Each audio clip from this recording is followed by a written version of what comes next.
Bring your +1 because the WSAV CW Friday Night Blitz Game of the Week is hosting a party and you're invited. They are bringing out Logan Ziegler, who was cramping up 5 minutes ago for the kick. Bam!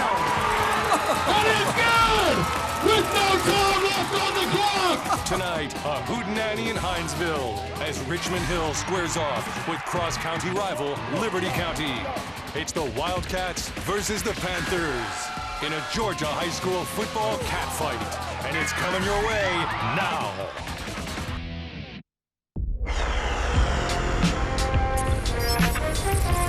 Now, your Savannah and Low Country Honda dealers present the WSAV CW Friday Night Blitz Game of the Week.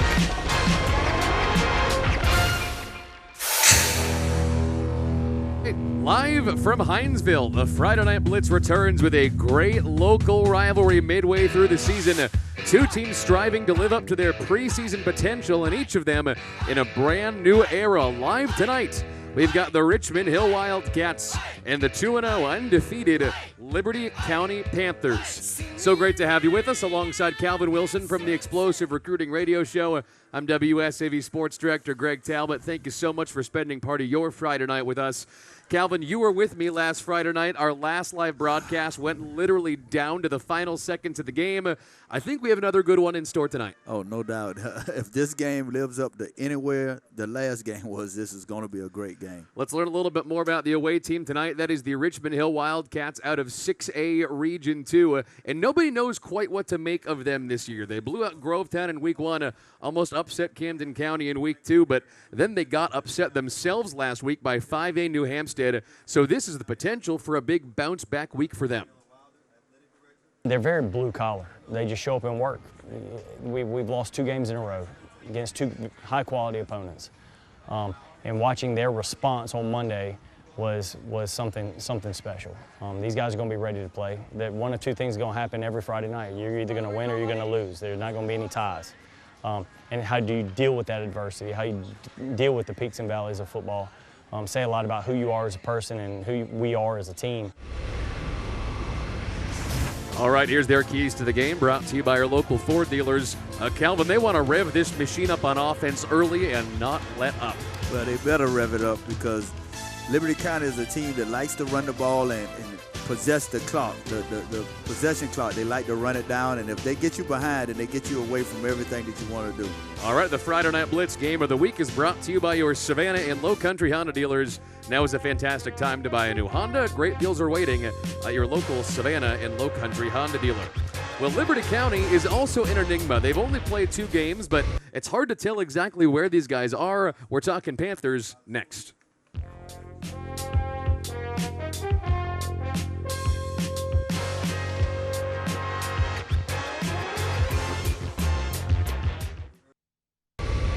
Now, your Savannah and Low Country Honda dealers present the WSAV CW Friday Night Blitz Game of the Week.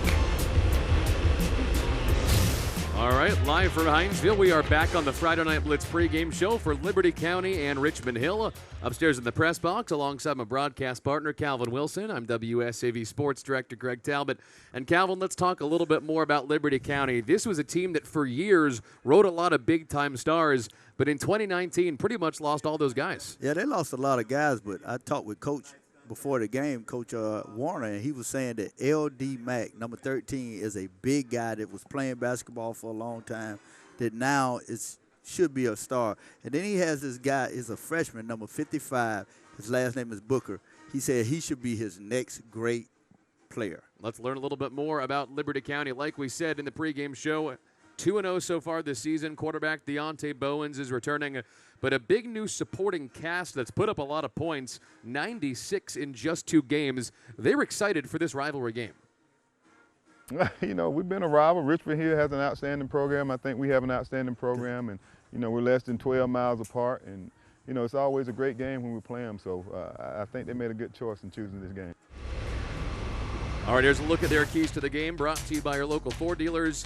Calvin, number 1 for them is they want to get at least equal time of possession because they know the clock's going to be a factor in this game. Yeah, I mean, and they love to dominate the clock. And if they dominate the clock, then Richmond Hill will have to pass the ball and vice versa. So whoever possesses at least the equal amount of time, then it's going to be a really good game if they can kind of control that possession. All right, the Friday Night Blitz is brought to you by your Savannah and Low Country Honda dealers. Your Savannah and Low Country Honda dealers are proud supporters of local high school football. All right, that's enough talking. This is a great local rivalry game. Less than 15 miles separate these guys.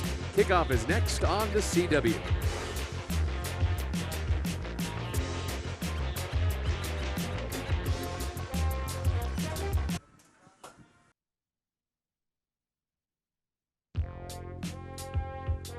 The Friday Night Blitz game of the week, live from Hinesville, Georgia, is brought to you by our local Ford dealer, Ford.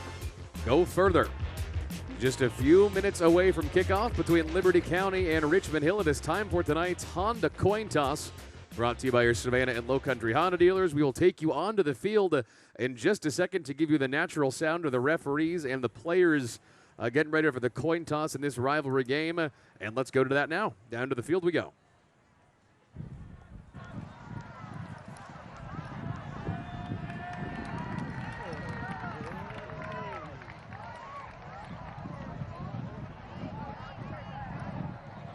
All right, guys, go ahead and shake hands. What's up, buddy? Yeah.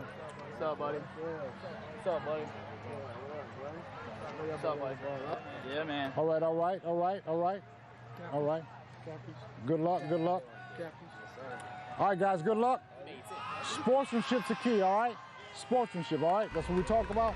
Once you hear that whistle, stop all play, all right? Either leave the ball on the ground or give it to the nearest official. You're the visiting team. Yes, sir. You're the captain. You're going to call it in the air, loud enough for my umpire to hear you. All righty. Tail. He said tails. It is a heads. Yes, sir. Defer. You want to defer? Yes, sir. Yes, sir. Okay.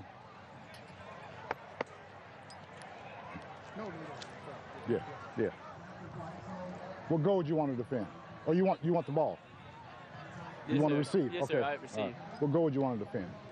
We What goal? want to kick this way. Put your back to the goal you want to defend. Swing it around. Hey, I done did it a lot of times too, but you forget, man. I work. Come in here again. Come in here, guys, again. Hey, listen what I'm saying, guys. See that number? He's good. See that number in the back? No good. Okay, you got me? Yes, this right here is what? Helmet. Protection. For protection. Don't use it as a weapon, okay? We're gonna do that. We're gonna have a good game, all right? Yes, sir. All right. A lot of hustle, okay? Yes, sir. Good luck. Hey, good game, man. Let's go, man. Hey, good game, man. Good game, man. That's why they don't like taking out. So we're receiving down here, right? Hey, good luck, man. Yeah, receiving. Good job, man. You can't go no place after football season, man. All right, that was tonight's Honda coin toss, brought to you by your local Savannah and Low Country Honda dealers. And Calvin, as we get ready for these teams to run out, let's talk about the kind of game we're going to see tonight. Namely, I really don't know what we're going to see. I would imagine because they're a 6A team and they almost beat Camden that Richmond Hill is the favorite tonight, but this game always seems to be within 10 points. Yeah, and I talked to one of the coaches down on the sideline, and he was just saying that they just didn't know how to win last week. Richmond Hill? Yeah, they just didn't know how to finish the game. And so hopefully they've been working on finishing the game. So I watched them against Camden. They had a good game plan. They went to Jordan Clark. Jordan Clark is a guy that can run all night. But when you look on the other side, Liberty County, they're at home and they love to run the ball. And here they come.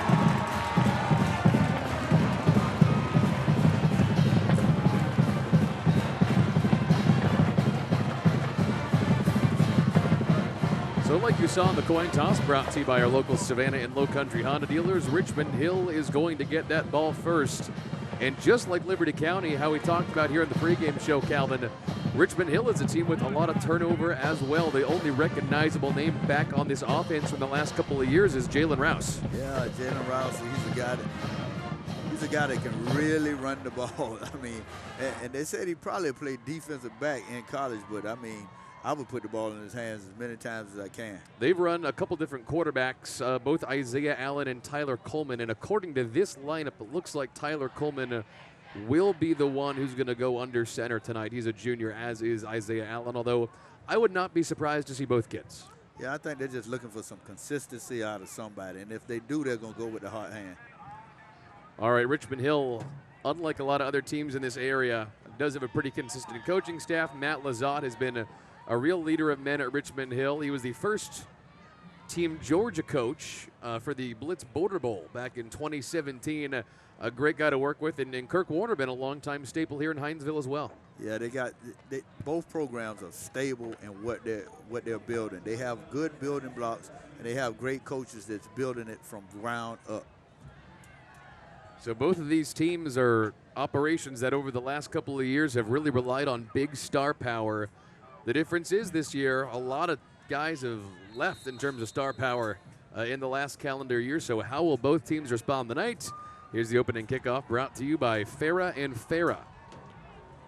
Low line drive kick to the near side, and here comes Jalen Rouse. He will keep it after faking it. This is the best offensive player they have, and he's up past the 40-yard line on the opening return. Ah, that was pretty slick. They faked it to Jordan Clark, and Rouse took it around the end for probably, 40 yards? Just about. Let's take a look at this Liberty County defense.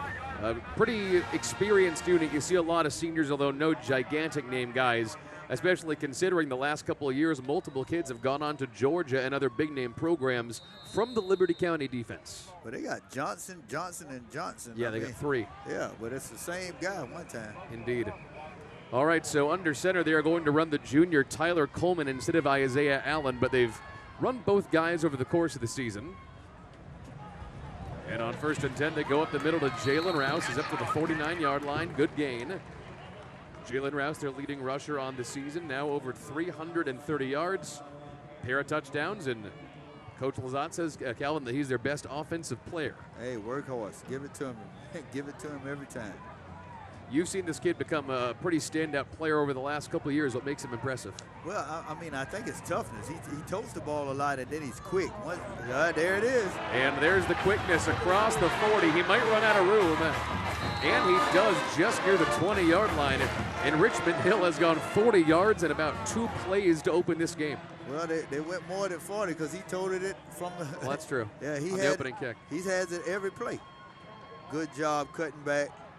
Great blocking by number 5. He didn't have to block him. He got in front of him. So the opening kick and then the next 2 plays on offense gets him all the way down to the 20 or 21-yard line of Liberty County. That did not take long for Jalen Rouse. Great blocking by the offensive line. 2 men in motion. Play action here for Tyler Coleman. Floated that one into double coverage, and it's incomplete. Good thing he did float it in there, because if he would have tried to get it in there, he had 2 guys right there with the intended receiver.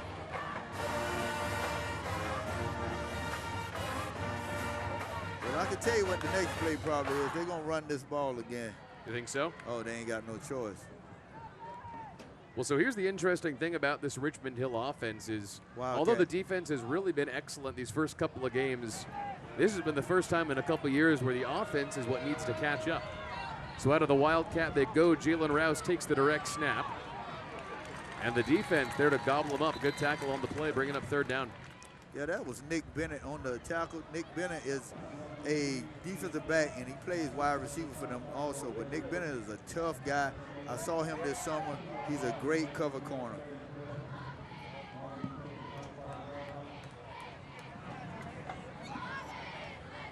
Good job by number 3. All right, here comes 3rd down and long. Call it 3rd down and 12.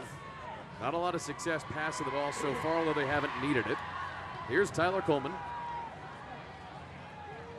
On the comeback route, pass intended for T.J. Chinney and falls incomplete. And for most high school teams in this part of the state, this would be absolute go-for-it territory on 4th down. However, Richmond Hill has been the best high school producing kicker school around here, so they've always got kids who can come in and kick field goals if need be, and it looks like they're probably going to go for that again here. They definitely have great field goal kickers. All right, so this is Britton Williams, the junior kicker, and this is a school that has sent kids to the Big Ten in the last couple of years from the kicker position. And let's see what he's got. Wow. An absolute cannon. Patrick Means, the kicking coach, continues to produce. Oh my goodness, this kick, that could have been good from wherever, man. Wow. That one was a mid-40-yarder. We're going to talk about it a little more. We're coming back from the break. But a really good first opening drive that gets stalled, although we do have a flag on the play.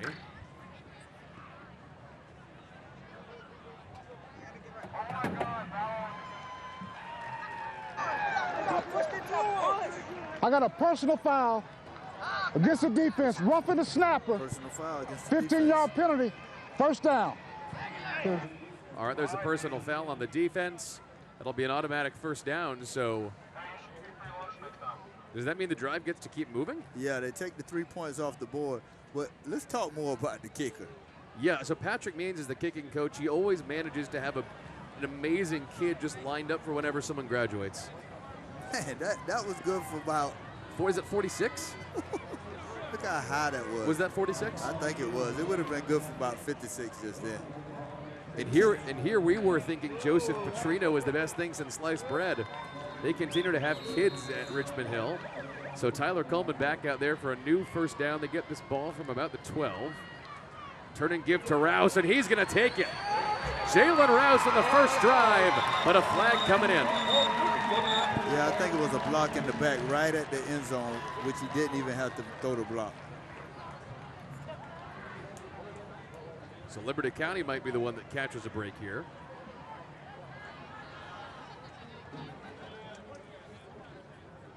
I got a block in the back.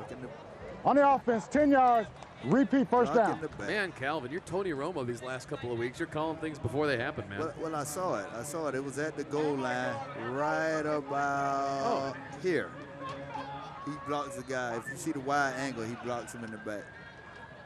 All right, so it was 3-0 and then 6-0 and back to 0-0 we go. There's Matt Lizotte. He's been a guy who's been very fortunate to have a couple of stars on offense since 2015, but very new unit this year as they go back to the ground, and Ashad Roberson gets lit up like a Christmas tree. In on the tackle for Liberty County. Markel or Marquise Johnson, because they're 25 and 26. They're built alike, and it's hard to see these numbers. Yeah, I think it was 26 just then. Marquise Johnson. Oh my gosh. Yeah, I saw him on the sideline. He looks nice. Both of them, look at them. They look like twins inside. All right, here we go again. Second down and even longer as Coleman goes far side. That one nearly intercepted. Pass intended for Christian Boggs, the junior tight end. Christian Boggs, he's a nice-looking guy. He's pretty tall. He looks like he's pretty good out there. Pretty filled out for a junior, right? Yes, yes. All right, so however this first drive ends up for Richmond Hill, it's going to be eventful. Probably the weirdest drive we're going to see tonight. Oh, you sexy, no?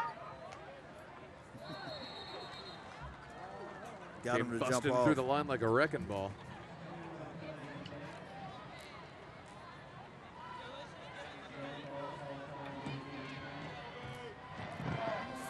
Five-yard penalty against the defense that jumped offside. He drew him off. All right, so sloppy first 5 minutes, would you say? Yeah, very much so.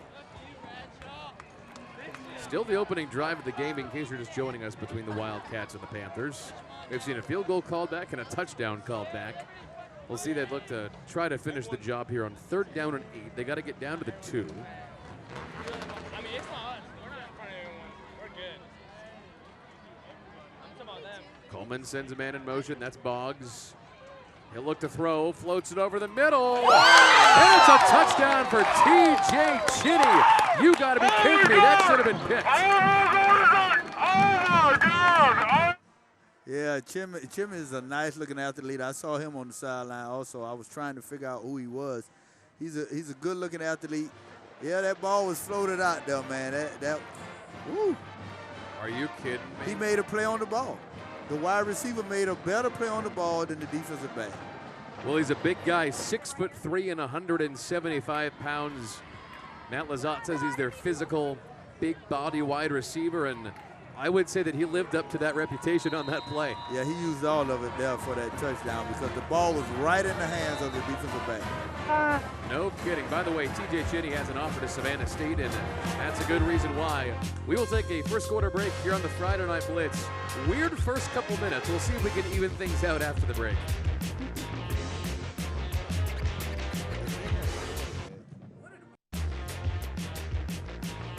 All right, the Friday Night Blitz Game of the Week line from Hinesville is brought to you by the law firm of Farah & Farah.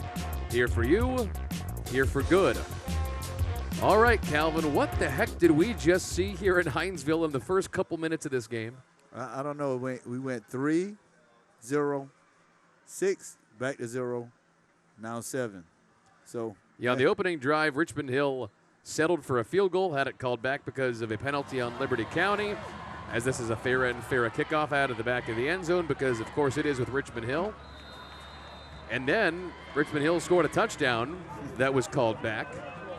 Then they picked up a first down and eventually punched it in when Tyler Coleman zipped it over the middle, and TJ Chinny made a great play on the ball. So about 4 minutes into this game, Richmond Hill had 2 touchdowns called back. They settled for 6 and then eventually the PAT to make it 7. What I would say, Calvin, is that although it's weird, this is just indicative of how sloppy a beginning a game this has been.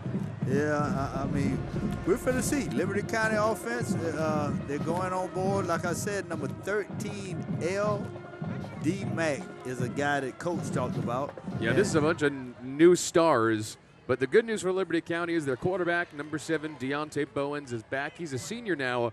I remember broadcasting a game 2 years ago when he was a starter just as a sophomore. So as they handed off for a short gain on the first play, the quarterback, Deontay Bowens, they're glad to have him back, Kelvin. Yeah, and I think he's a steady hand for those guys. He is. Yeah, and when you got that, they got a lot of seniors on the offense.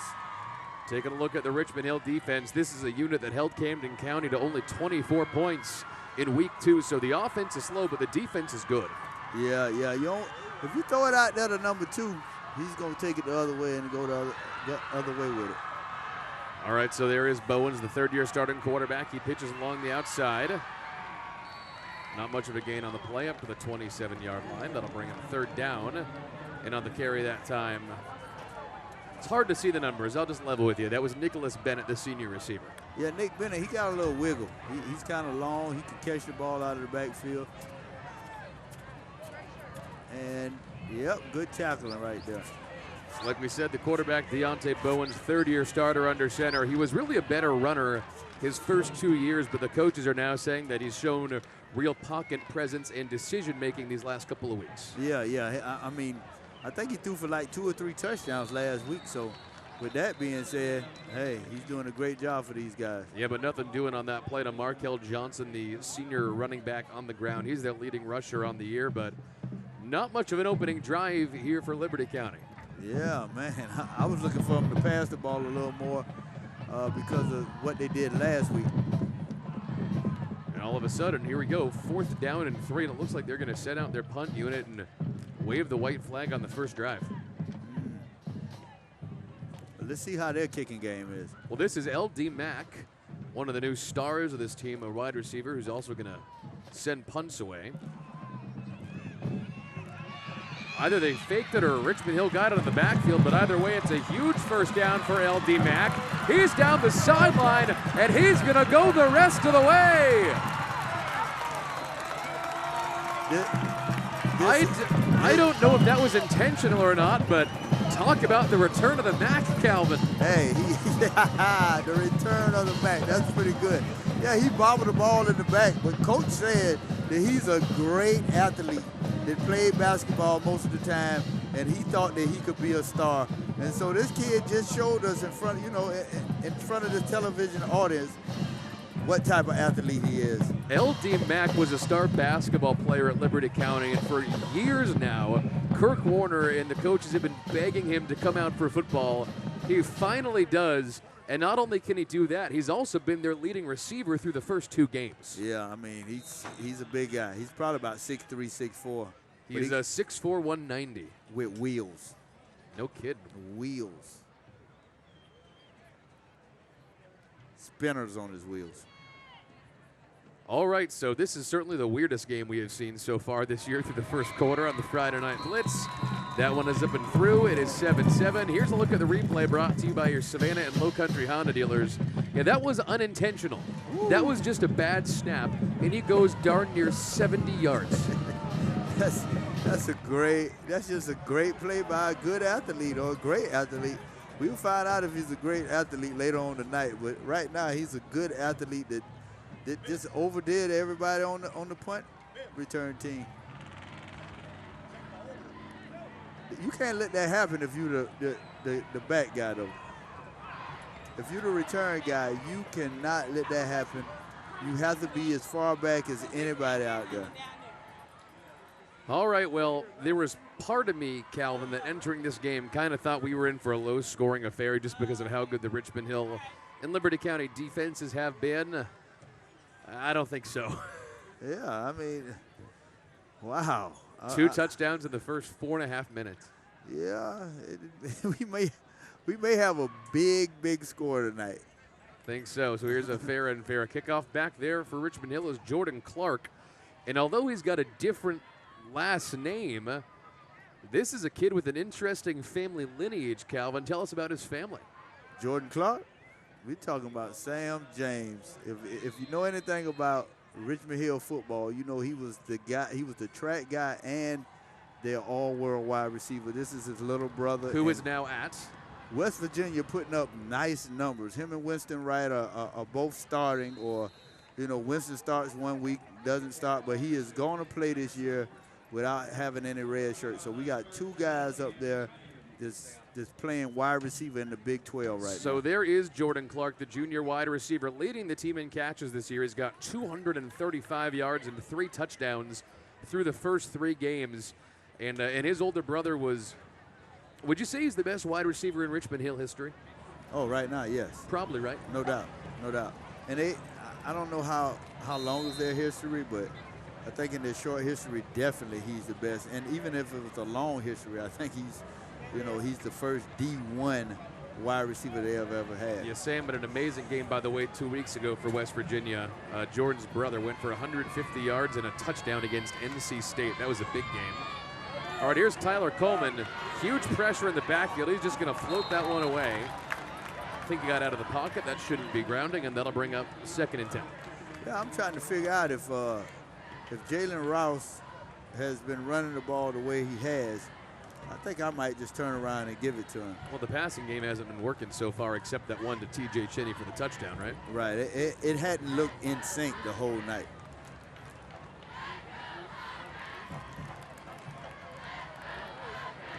Second and 10. Pinned on their own 20. They go to Rouse, and that play snipped out from the very beginning. Nice tackle in there that time by Antoine Wynn.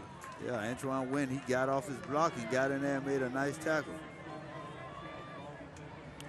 Looked like Liberty County has made some adjustments to the run game and the pass game. Yeah, I would say so. Even just from our vantage point, it looks to me, Calvin, like Richmond Hill, although they have a couple talented wide receivers in Clark and Cheney, they are way more comfortable today running the ball. Yeah, it's working for you. You got to go with what's working.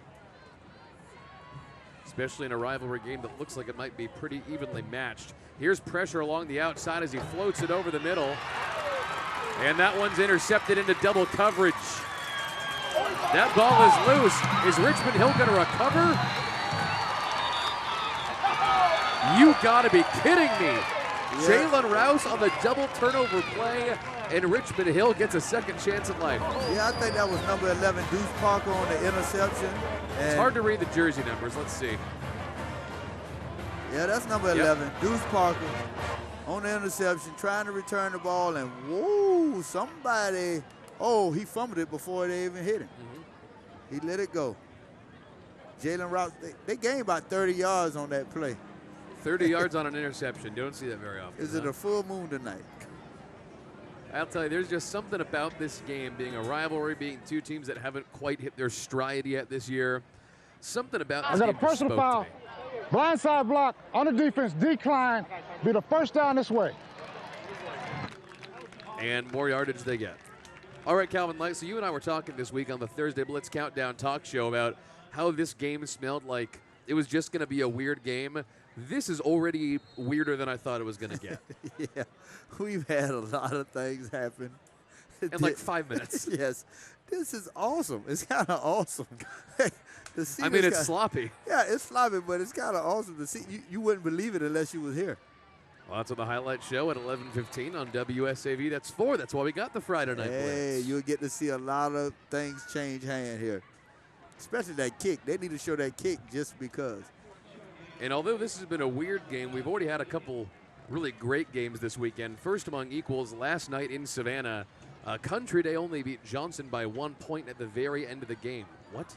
Man, I heard that. I was watching Connor's Twitter. Well, if you want highlights, we're going to show it again tonight at 11:15 on the Friday Night Blitz. That should be real good. Y'all need to stay tuned to watch that. All right, up the middle they go to Jalen Rouse and the defense there to gobble him up again. What a tackle the line of scrimmage by Nicholas Bennett. Okay, this defense is shaped up.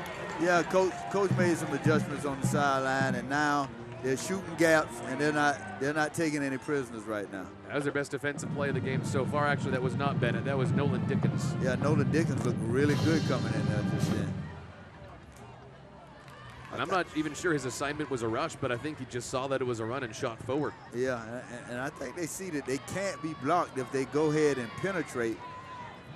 In the first drive, they were taking the hits. Now they're trying to give the hits. Only 3 down linemen here for Liberty on 3rd down and 9. Swing it out of the backfield off the hands of Roberson. Oh, no. And Liberty County has that one back at the 31 on the backward pass. So how many turnovers are we going to get? How many licks does it take to get to the center of a Tootsie Pop? The world may never know. Yeah. Man, you got them going tonight right now. Greg, you coming with him. Yeah, this is, and then he almost left it on the ground for somebody else to get. This is a weird one tonight, guys. This is shaping up to be the weirdest high school football game I've ever broadcast, and I swear I've been doing it for like 12 years. Hey, we're still in the first quarter with 4 minutes and 57 seconds. We're barely halfway through, dude. We still got time for another callback touchdown and a couple interceptions. Well, we'll see. Oh, they got number 13 in the backfield now. All right, let's see what Liberty County has on tap. LD Max split to the other side, and a flag. Of course there is. False start. Yeah, false start on the offense. 5 yards. The best offense all night has been the down. punt game and the kicking game. The special teams, no, the return game with Jalen Rouse, he went about 40 yards. Yeah. Then you look at the kick that they took off the board, and then in the punt game, the guy fumbles the ball and goes 70 yards. Man. And this is no indictment on either team or the coaches, but I will say there are teams, I'm not going to name names, in the Savannah area that you expect to play sloppy football. Teams coached by Kirk Warner and Matt Lazat, you don't think that's going to happen. That's not something that you see. Well, somebody just called a timeout, and some people finna get chewed out because of this. I think so, too. So you and I were talking a second ago about games that we're going to show tonight on the Friday Night Blitz highlight show at 11:15 on WSAV. We're going to show you a replay of that game last night. Here's a couple ones we're showing tonight. I am very interested in West Lawrence Statesboro after Statesboro beat Effingham 35-0 last week. Yeah, West Lawrence had South Effingham down 14-0, and South Effingham came back. I watched West Lawrence. They have a really good offense. If Statesboro puts the clamps on those guys, and hey, they may be the team to beat in that region. And considering Effingham just lost to Statesboro by 35, Burke County coming in has the potential to be a slaughter, right? Yeah, Burke County ain't no joke. Have you ever seen their weight room? Yeah, Twitter. Yeah. All right, so 1st and 15 after the timeout. Here's Deontay Bowens looking downfield. Looks like he's going to run. This is arguably what he does best. Down to the 25, pretty good gain on the play. And like we said on the last drive, his first 2 years as a starting QB, he was really more of a runner. He's developed as a passer, but I would say, Calvin, this is still where he looks most natural. Oh, right? yeah, he's a great athlete. I mean, and I think Coach has him back there because he's a leader of men. And in high school and college, all you need is a guy that can lead, that the rest of the team believes in, and has the ability to just get the ball there. All right, 2nd down and 2, big bunch formation here for the Panthers. Turn and give to Markel Johnson. And it looks like he powers forward for a 1st down. Markel Johnson, their leading rusher on the season, 250 yards, 4 touchdowns. And I'll say it, you know, Calvin, it's not easy to replace a star running back like they had for a couple of years in Chris Coleman. Markel Johnson's been doing a bang-up job so far. Yeah, and I think he may be a leading tackler also. Been a couple of years since we saw anybody but Chris Coleman taking handoffs at Liberty County. And Chris Coleman was that The kid guy. was the truth. He was that guy that you hid from in middle school. 100% that guy. And also, Markel Johnson is 100% that guy. Bounces off for a touchdown, and Liberty County 13 unanswered points. So he, in these bunch sets, they muddle everything up, and then somebody comes popping out of there, and it was Markel this time. Okay, this is going to be so weird. Okay, so he ran, stayed upright. I'm not even sure he planned to go left. There was just no one there. I don't think you can see him in that set. And that's the same thing that was going on with Chris Coleman. But Chris Coleman, you would have him, and he would pout. I've never seen a 155-pound guy run as hard as Chris Coleman. Markel Johnson has done a great job for them. That kick nearly blocked. It looks like he missed it off to the side, so it will stay 13-7. All right, Calvin, this is about the weirdest first 8 minutes of football I've seen in my life. Hey man, let's take it to the 4th quarter and let's see what we get. I'm worried about what this game is going to look like if it's like this until the 4th quarter. I hope eventually these teams are going to tighten it up just a little bit. Yeah, I think the coaches they're gonna make adjustments. They have no choice. All right, well, fans want to remind you to get your inside scoop of local high school football all season long with the Thursday Blitz Countdown. Every Thursday at 6:30, we bring together the best high school football experts in Savannah to break down the stories, showcase the top performers, and tell you the best games to watch. Featuring Calvin, Thursday Blitz Countdown, Thursday at 6:30 on the CW, presented by your local Savannah and Low Country Honda dealers. We'll show you a little bit more of that tonight at halftime. We analyzed the 5A Region 2, considering the unbelievable week we had last week, and take a look forward at what to expect the rest of the year out of those teams. All right, what a fascinating first quarter we have seen. Another time kickoff here, brought to you by Farah and Farah, here for you, here for good.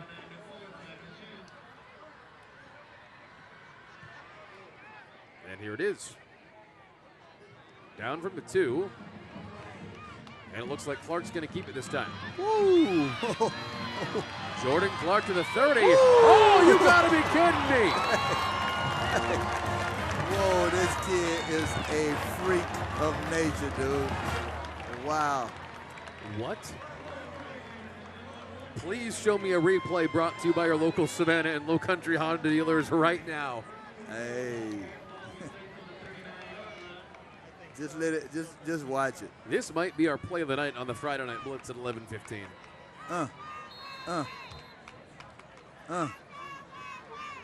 Get off my back, doe.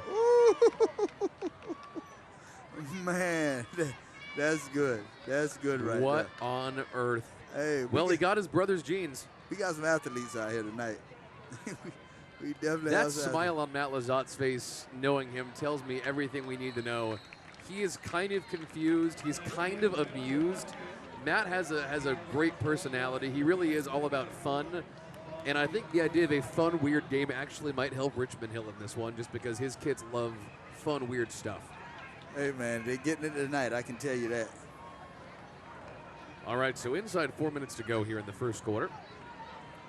On 2nd down and 3. Turn and give to Rouse. Defense wraps him up at the 49. Should be probably 3rd and a yard as Jalen Rouse took it forward. Yeah, he should be close to the 1st down. Jalen Rouse, according to the coaches, is their best offensive player this year. A couple offers has been offered by D1 AA schools in Stetson and Marist. Yeah, he's a good, solid player. Like I said, I think they're talking more about him playing defensive back because he has great hips and he has great ball skills. And they're going to give him the first down by about a half yard.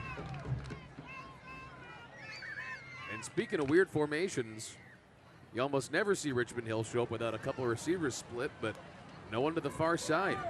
As Coleman dumps it off, this is Jackson Kustner, the senior tight end. Short gain on the play. Yeah, it was a nice throw out there, and he tried to get there, but the defense is flying around right now. I think that's one of those inside linebackers. Yeah, that's Markel or Marquise. I think that was Marquise just then, the Johnson brothers. Yeah, Jackson Custer made the catch, by the way. One of their great blockers who also happens to have good hands. You'll see him get 1 or 2 catches a game. Same formation here on second down, and back to Rouse they go. Man, he doesn't need much space. Down inside the 30 and a big first down. Yeah, that wasn't Rouse. That was number 1. Oh, sorry, that was Ashad Roberson. Yeah, he blasted up in there just then. Now, Ashad Roberson, one of the new players on the Wildcats there this year. He's a transfer in from Effingham County. Whoa, okay. Yeah. He's a guy that Coach Lazard and them talked about. I think he was hurt earlier in the year, and they have another guy transferred in from Effingham County. Yeah, Ashad gives Richmond Hill a big speed boost, and he just got cleared to play last week after shoulder surgery. I thought so, okay. Now they go back to the workhorse. There's Jalen Rouse, medium game. Yeah, I think they done settled down again and giving the ball off, and I think that's their bread and butter right now.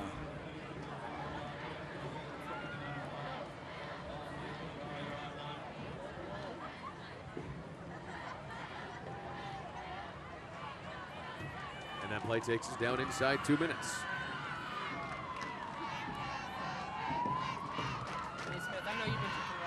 Second down and 6. Swing it off on the outside to Clark. Try to get him to do something in space. Good hit. Couple of good hits. A couple helmets flying off on that play. Didn't quite get to the first down, but that shiftiness and that agility, that runs in the family. Looks just like Sam. Yeah, but Markel was waiting inside. One thing they teach you as a offensive player, never come back inside. If you catch that football, get up the field. Now, why's that?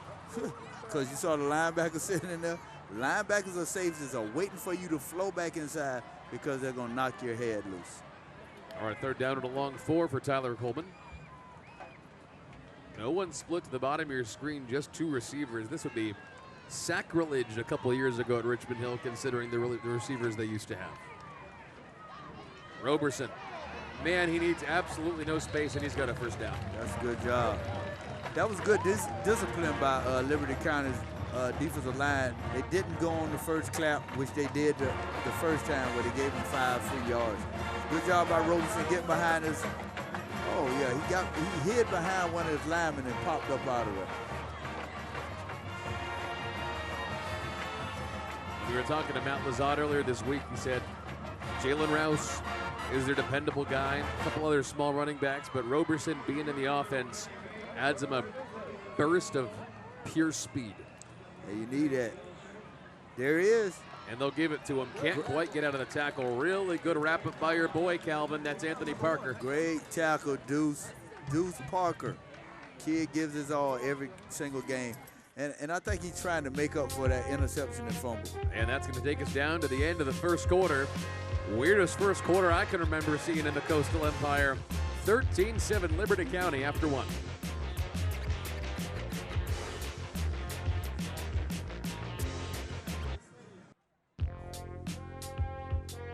Live from the great city of Hinesville, the Friday Night Blitz game of the week on WSAV CW is brought to you by your Savannah and Low Country Honda dealers. Test drive the Honda of your dreams at your local Savannah and Low Country Honda dealer now. 13-7 Liberty County after 1. Never mind. Tie game. Jalen Rouse on the first play of the second quarter. Jalen Rouse, the guy we've been talking about all night. He started the game off with a great run, and hey, looked like he's finishing off the. I wonder what this kick gonna look like right here. My facial expression right now is like the blinking guy on Twitter. You know, the blinking emoji, blinking GIF guy. I knew this felt like a weird game. This is so out of bounds strange. Like, are we going to get to 70 points? False start. We've seen it. We've seen almost everything tonight. Almost. A false start. On the Man, offense, jump. All we're 5 missing is a yards. flea Repeat flicker the and a try. pick six and a... Man jumps over man. Can't wait to see the highlight montage at the end of the first half. It's going to be like 2 weeks combined after one half. It's going to be awesome. Fumbles, interceptions, all in one play. All right, so Liberty County, like we said, has been unquestionably the kicker producer in this part of the state. This is Britton Williams. Richmond Hill. That's what I said. Richmond Hill, my mistake. Under Patrick Means, they've sent multiple kids off to college to kick the last couple of years. He said he missed that one too. What? I didn't know. Okay, didn't look like it missed to me. I just said, what is this going to look like? There's Good job. Rouse, first play. Untouched, untouched, and what a cut right there at the end. Stuck that right foot in the ground, and it was over. I'll tell you, Jalen Rouse keeps looking like this. He's going to pick up more offers by the time the season's done, right? And I think he can play on the offensive side of the ball. That's just my opinion. I mean, but he would make a great defensive back. I mean, I don't coach college football, but I do know what I'm looking at from time to time. And I think he could be a running back. Because of At what level? Oh, he could play FCS. As running back? Yeah, I think he could. Because I think he's an all-purpose back. He's a guy that can catch the ball out of the backfield also. And his size, he's not a little kid. He's not a little guy. No, he's not that small, 5'10", 165. There are much smaller in this game. Yeah. And when I say that, I mean, in a college weight room, he's 5'10" right now. Right. He gets in there, he runs at 185 at least. Here's a kickoff brought to you by the good folks at Farah and Farah. That one, of course, Richmond Hill sends it into the end zone. So good field position. Okay, well, we got 5 seconds into the second quarter before we saw another touchdown, so it's 13-13. I think you're right, man. This is a full moon kind of game. Well, I'm going to say, I said before the kick, let's see what kind of kick this is, because I thought it was automatic. He missed from that close, and he hit from probably. From 45? And it could have been at least 55, 60, because it cleared high and it was long.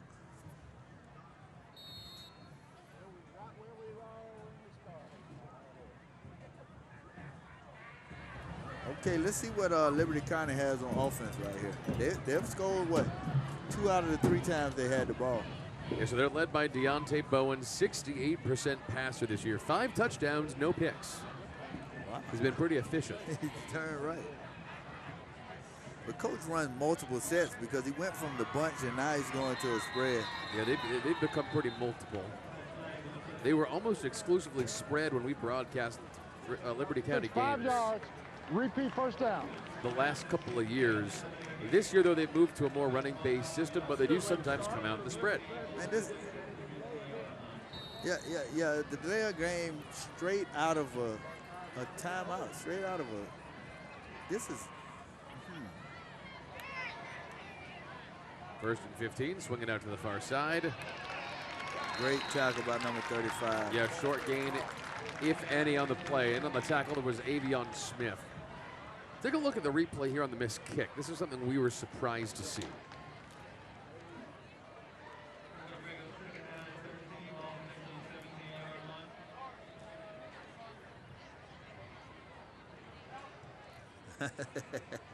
Crazy angle. I don't know.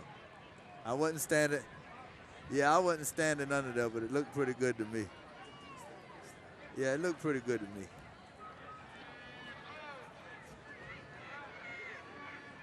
Unfortunately for them, no replay reviews in Savannah High School football, and down goes Bowens. Great swarming by the Liberty County defense, and on the tackle that time, Stephen Henderson. Yeah, that was a good tackle right there.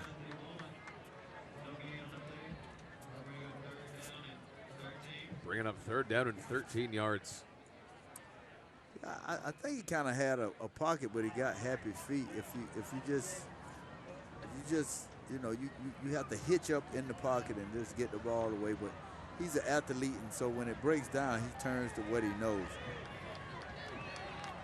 Well, Deontay Bowen certainly knows how to run, so they can't leave him open. They'll bring linebacker blitzes. He won't have a chance. He's got a throw, and he's got a first down and more. This is Markel Johnson. He's going to take it. Liberty County back in front. Oh, wow. We're talking about a 10-yard route that turns into a 80-yard touchdown. What on earth is this game? I don't know, but I don't like how they kind of gave up on this play, man. I thought somebody could run him down, and they kind of gave up. Kind of gave up on the play. And, man, that's a big play by Liberty County. You know what this game reminds me of? Tuesday night MAC football on ESPN. That's what this game looks like. Toledo against Northern Illinois. Where it's 48-45 in the fourth quarter, yeah. Ball State. Yep, Ball State against Ohio U or Marshall. That's what this game feels like, right? I love it. They're going to go for two. What? Incomplete. Western Michigan against Central Michigan. We're just listed MAC teams at this point. Oh, wow, this is great, and then again, it's not great. We're going to take a timeout and laugh more about this after the break. Liberty County by 6.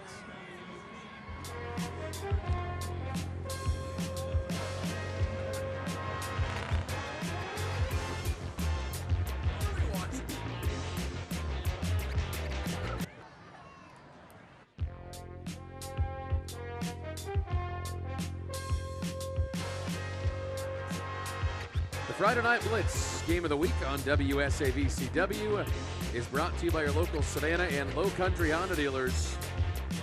Score a great deal on a Honda you'll love. Only at their local Savannah and Low Country Honda dealer.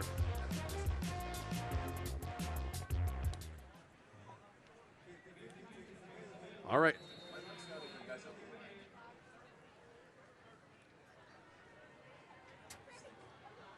All right, 10-12 to go here in the second quarter. Liberty County up 19-3. It's been the weirdest game we have seen so far this year on the Friday Night Blitz. And here comes Richmond Hill on the return. This is Jalen Rouse keeping it after the fake, and he's up to the 30. 40. Jalen Rouse past midfield. This is the same play we saw in the opening.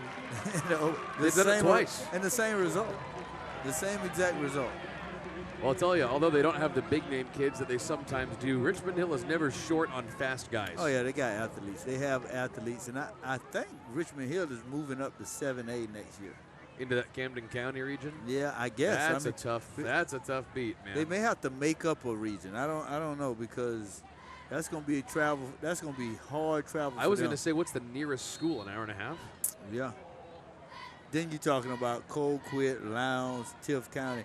So good luck getting a single win in that region. Yeah, hopefully somebody else moves up also. All right, 1st and 10. Back they go on the ground to Ashad Roberson. Big first down and more inside the 25. I guess defense just is not a thing tonight. Yeah, I think we just playing pinball. The over, the under, the over. It's definitely the over. What are you talking about, Calvin? This is high school football. That's what I'm saying. And I'm just saying, the over, the under. If you set it at 100 tonight, it could be 101. That's overwhelming. Wow. I'll tell you, this game smelled to me like 28-21. It might be that at halftime. No gain on the play. Rouse tackled for loss. Well, I don't know. With the missing of the extra points and going for the 2s, it may not get as high because they're going to be 6 instead of 7s, and this is a wild game right here. I got a hold. I'm ready for them I'm ready for somebody to settle down. 10 yards. Repeat second down. Do you think it would have happened by now if it was going to happen? Yeah, it was a holding right there, 10-yard holding penalty.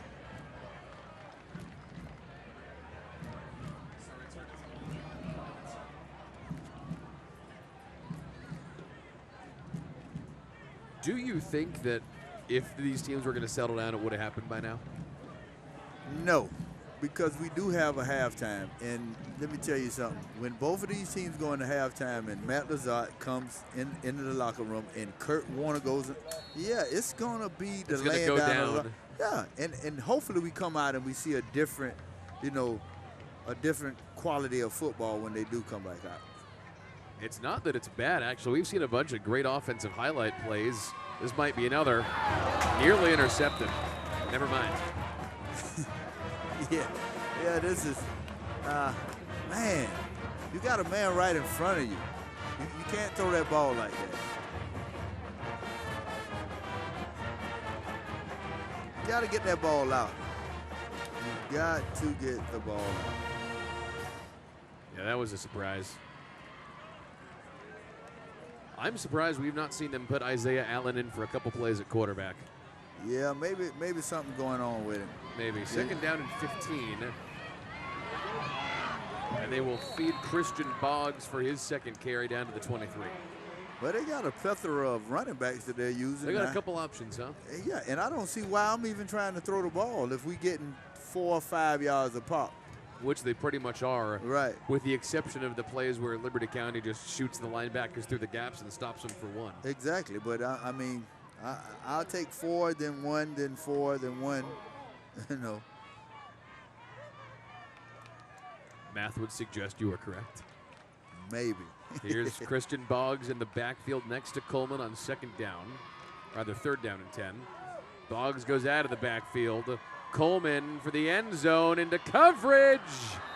Intercepted. He went for Jackson Custer. Here comes fourth down. I can tell you this: it's not a good idea to throw the ball against these guys right now tonight, because every time they throw the ball, even on the touchdown, the defensive guy touched the ball before the offensive guy touched the ball. And so with that being said, I would hand the ball off as many times as possible tonight and keep this game within range. Yeah, I don't think they'd blame you. Yeah, in the game that I watched against Camden, the other guy, number 8, was the quarterback, or 18. Allen. Yeah, and he was able to. Should be. Uh-oh, here comes that kicker And here again. comes Britton. This is from the 25. No, the 32. Oh, yeah, you're right. So this is from 41. I think we heard a whistle. I thought we heard a whistle. Did we not hear a whistle? I did too. Oh, the traffic, okay. Well, that's confusing. Apparently it was for the traffic. Well, that's not good for football. Oh, that's great for football if you're Liberty County. Let's take a look at the replay. Now that one actually was off to the right. Off to the right, yep. Man, I think we may need to start trying that at some games. Bringing whistles into the stands? No, letting the traffic cop. Oh. Like, just before the play. And who can blame you? Okay, so now Liberty County takes over and decent field position just past their own 20-yard line. But they scored the last 3 times they had the ball. Yeah, the Richmond Hill defense has been giving up touchdowns left and right, which is surprising to me, Calvin, as Bowens lets one rip and it's incomplete. Because again, in case you're just joining us, they only gave up 20 points to freaking Camden County, and they've already given up 19 in the first half to Liberty County. Hey, now I'm gonna tell you, that night it was a full moon. It was the super moon. Well, you were there, right? Yeah, it was the super moon, and I told those guys, I said, look, y'all will be happy to get out of here with a win, no matter how you get out of here. On those type nights, it was Friday the 13th, full moon. It was. Yeah, and so with that being said, not to say that Richmond Hill is not a quality team, but anytime you play that type of in that type of atmosphere, anything can happen.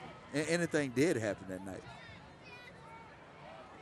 All right, so second down and 10 here for the Panthers. That bunch formation again, and once again they feed Markel Johnson, but to less avail this time on the short gain. That was a great tackle by number 22 because he didn't try to stay up within all that muddle. He when he got to the ground, he found his leg and held on for dear life.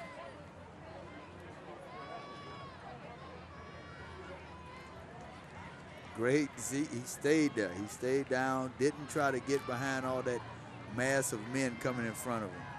That was Keyshawn Riggins on the tackle. Gotta love a high school football player with the last name Riggins after Friday Night Lights, huh? And John Riggins. They're going down again that time. And all right, so maybe the Richmond Hill defense shows up after all. Just took them a couple minutes. Yep. That brings them a fourth down to punt situation, although last time they punted, they fumbled it and then ran it 70 yards for a touchdown. So maybe they just let LD Mack run. LD, he's back to kick again. Return of the Mack. The return of the Mack. That was good. Hey, I got to give you that one. That's number one for the night. They might need to play that on their highlight. It lends itself to references. So we already saw Mack once. Time for Mack or more. Not as much. Wow. Timeout. Let's get off my bad puns. All right, fans, WSAV is a proud member of the Jacksonville Jaguars TV network, where every Sunday is Jags Day. If you're not keeping up with them, you're missing out. It's a wild time to be a fan with everything that's been happening recently. Get your fill of Jacksonville Jaguars football every Sunday at noon on the CW with Jaguars Weekend. Coach Doug Marone joins us as we look back on last week's game and get you ready for the day ahead in the NFL. Get ready for kickoff with Jaguars Weekend. Better than Sunday brunch with your in-laws. Sundays at noon on WSAV CW. Better than Sunday brunch with your in-laws. Is that a good sell? Oh, that's awesome. Yeah, some people, you don't want to sit with them sometimes.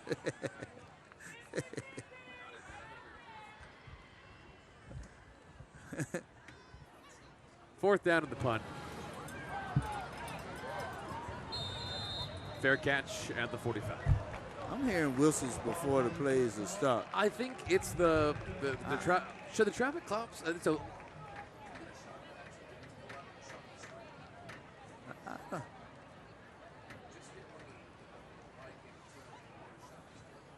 All right, so back beyond those players, you see the flashing lights of the Hinesville police cars, and that's just one of the main arteries of the city of Hinesville. You are just seeing the cops taking people around the stadium and getting them on the route into downtown Hinesville. But like we are hearing in the press box, you can hear the police whistles all the way from here, and in a way that is actually disrupting play. Well, it's disrupting my play. I mean, and I think, a couple of the defensive have stopped a couple of times, and I think that's might been what's been calling this real hectic play right here. Because if I'm hearing a whistle, we're all taught to play until the whistle. And so if I hear a whistle, I'm probably going to stop.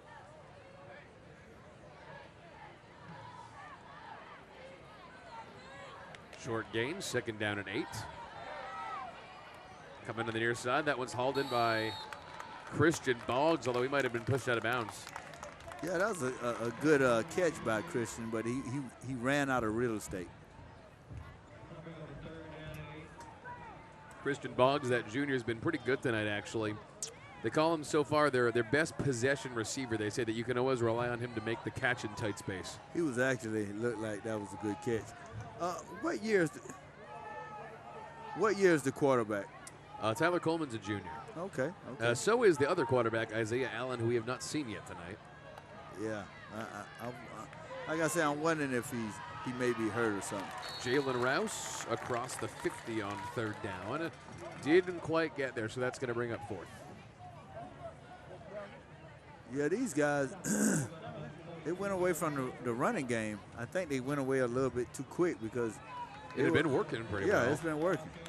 So it's fourth down and looked like they may go for it. Do you think Nat Lazat's just trying to spread out the playbook and open up more possibility? I don't know, but they're going for it right here. Yeah, they are. All right, so what Tyler Coleman can do, we'll find out. Jalen Rouse is finally back with him in the backfield. Jordan Clark in the slot. No safeties back. They're going to shoot the gap, and they drew him offside.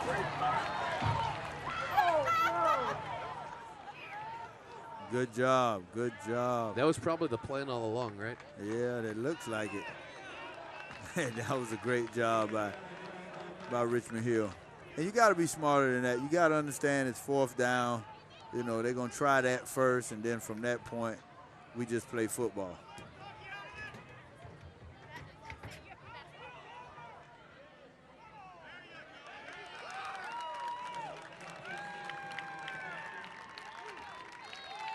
Automatic first down. Well, 5 yards in the first I down. would say that's pretty on brand for how this first half has gone, huh? That's pretty on brand. Yeah, no doubt, no doubt.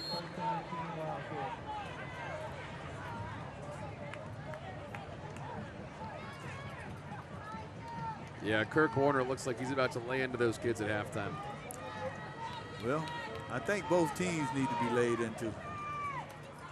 So a new free first down as Coleman looks to the far side and dumps it off the hands of his receiver again.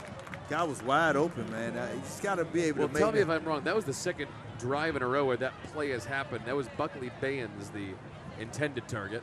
Yeah, he's been wide open both times. You got to be able to get that ball out to him.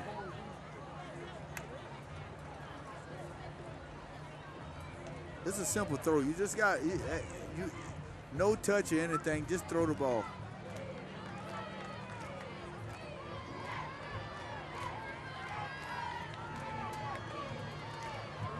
Try again on second down, and Roberson is spun down. Yeah, they went. I just think they went away from what was working earlier. Once you get behind the sticks, if you throw the ball on first down and you don't gain anything, you're 2nd and 10. So even if you get 3 or 4 and second down,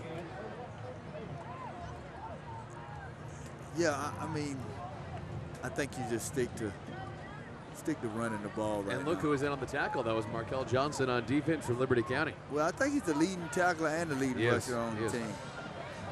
All right, 3rd down and 9. The ground game and the short passing game has not been working. So how about the long passing game? That works better for Jordan Clark. He's got a first down. Good throw. Good throw right there by number 12. Yeah, Jordan Clark is certainly the best deep threat that Richmond Hill has on offense, although settled for 10 there. I'm kind of surprised they haven't gone over the top to him in the end zone yet. Yeah. I mean, I think they tried one time, but the ball kind of floated in the air. And so I mean, these defensive backs are covering these guys pretty good also.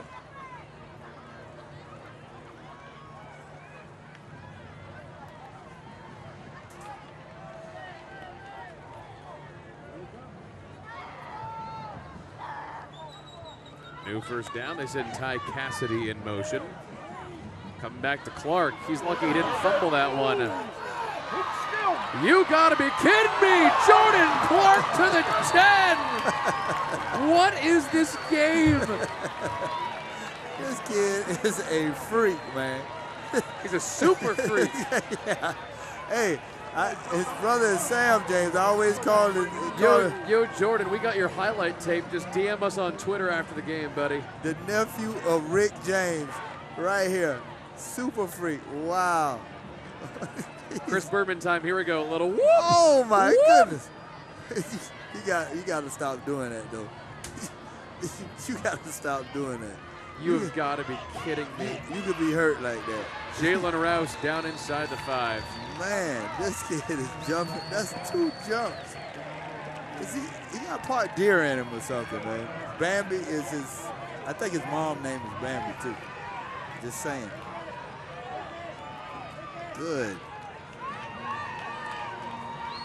They're bringing in their jumbo package on defense. They got some meat coming in.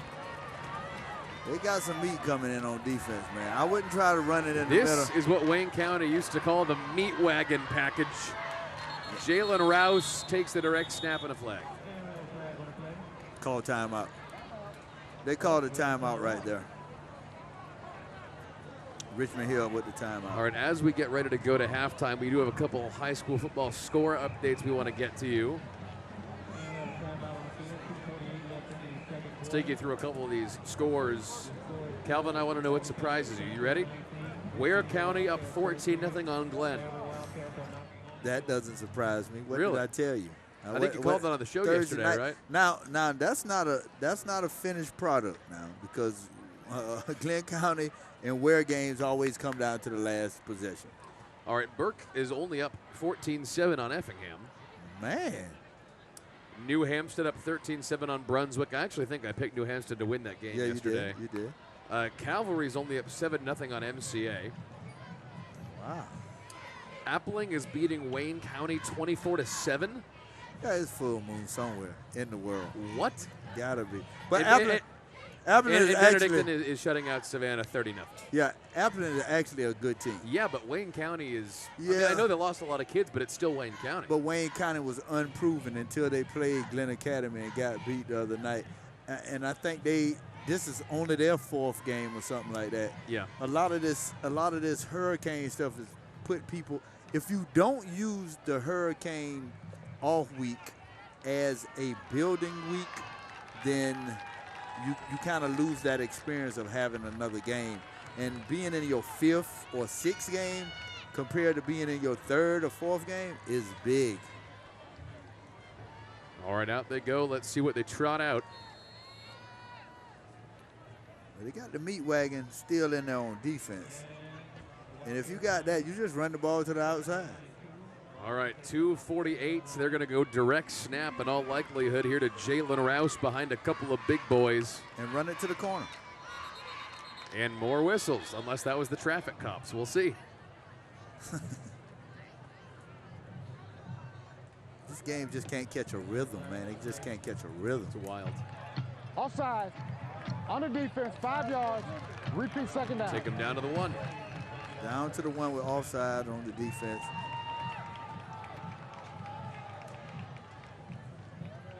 Although now that we've seen that formation twice, I don't think it's any big shock here what's going to happen. It's going to be a direct snap to Jalen Rouse. You're just guessing if he's going to go left or right. Yeah, I wouldn't run in the middle, man. I tell you, they brought in some meat inside there that I don't know if you can move that meat that they got in there. I would run it to the corner. Wildcat for the Wildcats. And we have more whistles. This is the 3rd play in a row.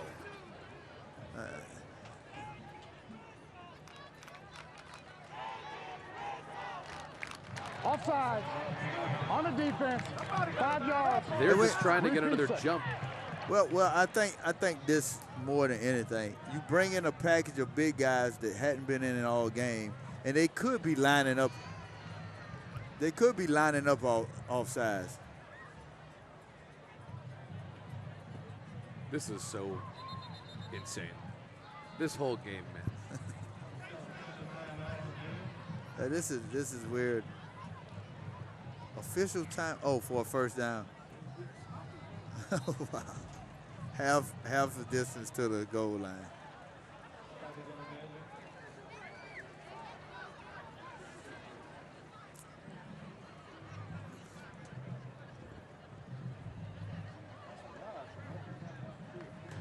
And it looks like they are going to make a measurement here. Although I'm not entirely sure how much that's going to benefit you when you're talking about a yard versus a half yard.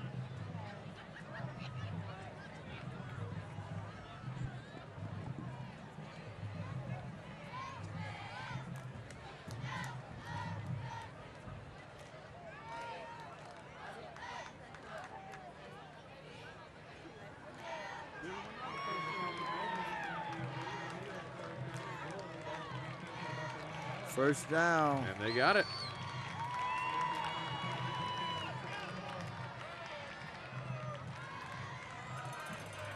By the way, speaking of score updates, New Hampstead now up 2 touchdowns on Brunswick.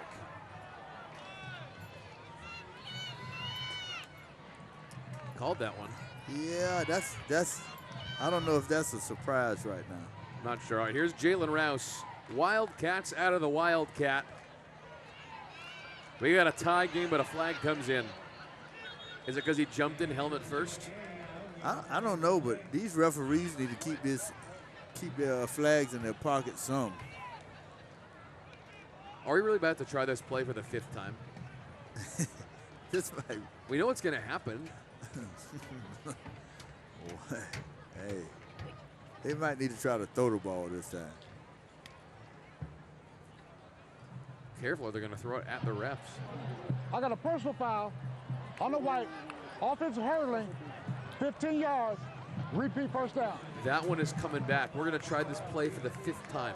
But this is This is going to hurt right here. This is going to be 15 yards. I mean, this is going to be 1st and 16.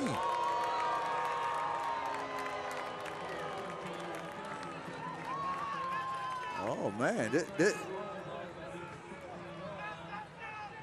This changes everything. Well, I'll tell you, I'm not sure if we have a replay to go to, but Jalen Rouse dove straight over the offensive line using his helmet as a wrecking ball. But my question is, what else can he use if he dives across? Shoulder? I don't know. No, you can't put your shoulder ahead of your head.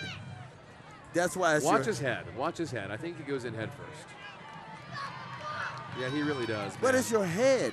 What else you going to use? You cannot put your shoulder in front of your head. Your body is not built that way. Well, here goes Roberson, and he's spun down out of bounds. Nobody's body is built for their shoulder to be ahead of their head. It's the That's head. a good point. No, it's the head for a reason. And as an offensive player, you got to lead with your head. How can you lead with it unless you back up into the end zone? There's no other way that you can have a launch point with your head being behind you. But diving straight head first into the goal line, isn't that just begging for a concussion?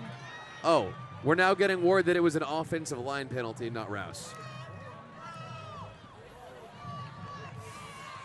Okay, how can the offensive line guy not lead with his head? That I don't know. Yeah, I mean, some of these penalties that we're making up and we're trying to save people from injury, which I understand, and I'm not saying that you should lead with your, but there's no other way that you can do anything. And maybe they held one guy up and the other guy cut him. All right, fans, well, today is good for high school football, but big college day tomorrow on the sports page of WSAV.com is loaded with great college football content, and Southeastern Stream Live is your connection to college football across the SEC.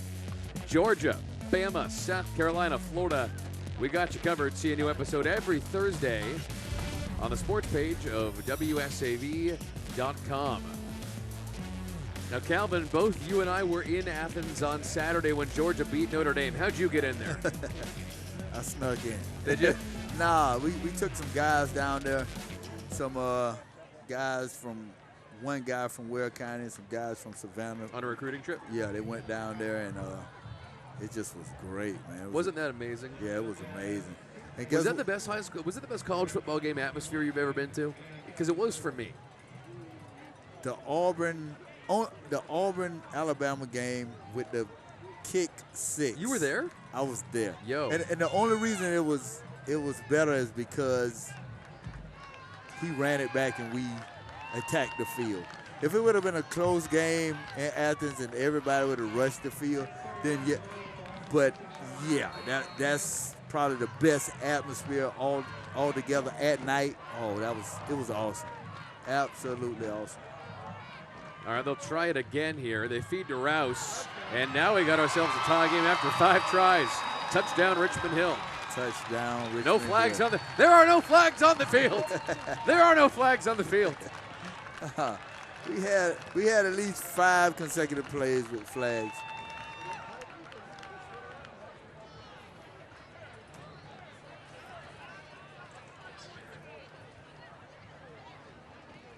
All right, just a hair over a minute left to go here in the second quarter.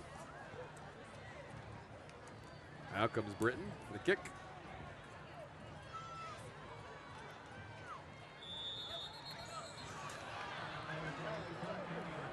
Hey, this is getting a little out of control. Yeah. Offside. On the defense. Huh? Unsportsmanlike? All right, so it's almost 8:45. Okay, They're dead ball, determined to keep us here till unsportsmanlike 11. On the defense. Man, Decline it. it's a long drive home. Dead ball. after You this. got to go all the way back to Camden, Unsportsmanlike right? on defense. Yeah, it's not Decline. as bad as, Retry. the other night, but the other night the game was such a great Didn't game. matter. Yeah, I wasn't sleepy or anything. All right, here's Williams for the lead for Richmond Hill. That one is good. I got home the other night and woke my wife up and made her chest bump me. I was so pumped. From the last Friday's game. Yeah, chest to, yeah, we had a bump. We had a nice little bump when I got home.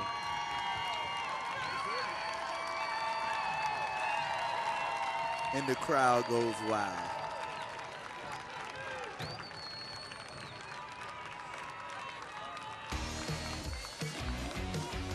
All right, fans, WSAV is proud to take you inside the huddle of the best college football team in the country. Watch Inside Clemson Football with Dabo Swinney every Sunday night on WSAV. Get insights from the head coach and behind the scenes access to Clemson athletics. Inside Clemson Football with Dabo Swinney, Sunday late nights at 12:30 a.m. on WSAV.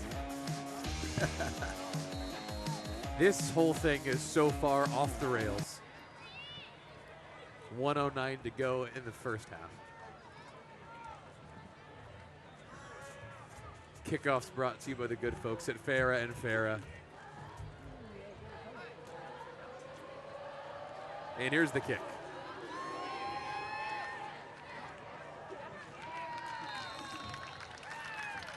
Touchback.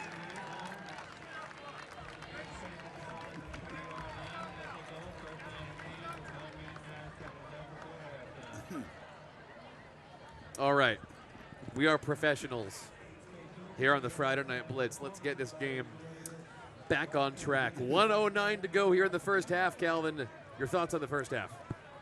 Whoa. I mean, let's see how it finishes. Because I expect, you know, in the second half for a much cleaner game, not only by the players, but by the traffic cop and by the by the referees. It has to be a much cleaner game in the second half. Man, Calvin, I got to broadcast that Georgia Southern game tomorrow. You're going to make me lose my voice by laughing before I get there. On the ground. There it is. There it is. You have got to be kidding me. Nick Bennett, I believe. This is Bennett inside the 20. Nicholas Bennett. We might get another touchdown. Yep. Nicholas Bennett.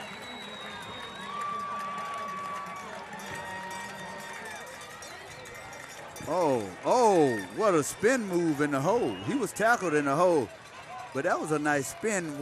Once he got in there on the counter, he had a tackler there, and he spent off him, and, man, he was off to the races. Yeah, that was awfully good.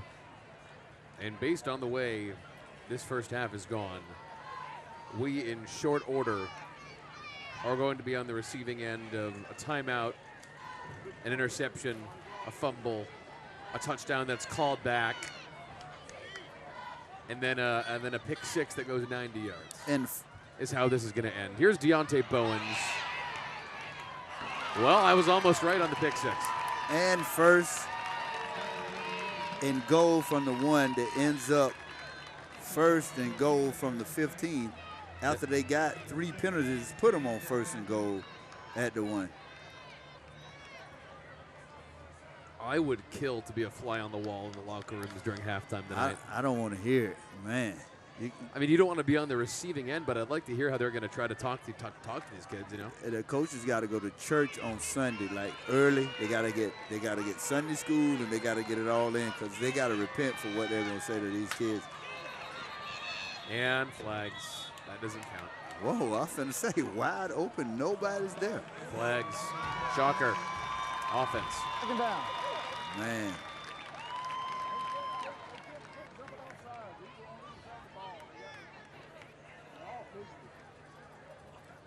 Even the body language don't look right. I think at some point when you've had so many touchdowns and big plays called back, something just says to me that these kids are like, can we just get to the locker room? Can we just reset for the second half? Yeah, I really think they need to hit a reset button. I think these kids just want to get out of here. 6 seconds on the play clock. Got to get it off. Wide open set. Big blitz coming. More flags. Hey. Well, that was unnecessary, although there's some. I mean, what is this first half, Calvin? What are we watching? No, I'm going to say this. What are we watching? I blame the referees for that because they didn't reset the play clock. False start. On the offense, 5 yards. Repeat second down. What are we watching at this point? They didn't reset the play clock No, because there's no way that they got in there under 10 seconds to make that. And so they caused that for the offense to have to. And I don't like to go after anyone on these No. I am usually very diplomatic. What we have watched in this first half, I don't blame the kids. The referees are overzealous right now. Right now they are, yes. Here we go. Bowens, down he goes at the 30. It was an all-out jailbreak just then. All-out jailbreak. He didn't have any time to set his feet to do anything with. That was Timmy Fortson, the senior linebacker, on the tackle. That's the defense I remember seeing a couple of weeks ago. Total jailbreak. Well, we got 15 seconds to go here. Not a lot of time. Probably one final play. Bowens looking deep. Into coverage. End zone. Intercepted. Well, actually knocked away. And it looks like they just want to run that second off and say, please take us into halftime. Mercifully. 2019 and the weirdest game of the year. You'd think it was Halloween. Halftime show next.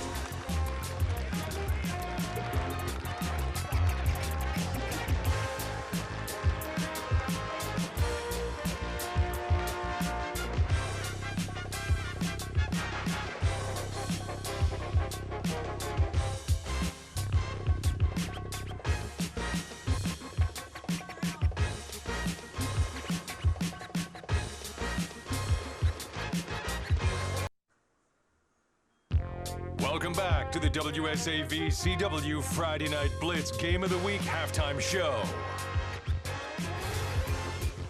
All right, we've had some interesting games this year on the Friday Night Blitz Game of the Week on WSAV CW, but this is no question the weirdest we have had. Multiple touchdowns, called back plays, fumbled snaps that turned into 70-yard runbacks. And at the end of 24 minutes, Richmond Hill is up on Liberty County by 1, 20-19. But this has been the most interesting first half we have had in years on the CW. It's great to have you with us. I'm Sports Director Greg Talbot from WSAV. Time to take you inside access with this week's Blitz Inside Access. We're going to learn a little bit more about one of the stars on Richmond Hill. I'm Timmy Fortson, and I play middle linebacker for the Richmond Hill Wildcats. Timmy Fortson he's as good as gold. He looks you in the eye. He understands what you're trying to say. He takes everything that you say to heart personally, tries to grow and develop every single day. He's really grown up over the last 3 years. He's been a 4-year player in our system. And I don't know if anybody has transitioned maturity-wise like he has transitioned. I just kind of take that from the church and kind of bring it on the field. Just kind of be just set a better example for the kids. I feel like the leadership this year is actually just got so much better. Like everyone's stepping up to the plate. Even younger kids now are stepping up to the plate and actually, being leaders and being very vocal leaders too. So. Be made whole. Would you, Liz? You would. My mom, she's a preacher. We have church on Wednesdays, and it starts around like 7:30. We just have a bunch of people that just come in. This was going on for like at least 3 years now. But we have like at least like 20, 30 people that are involved with our church.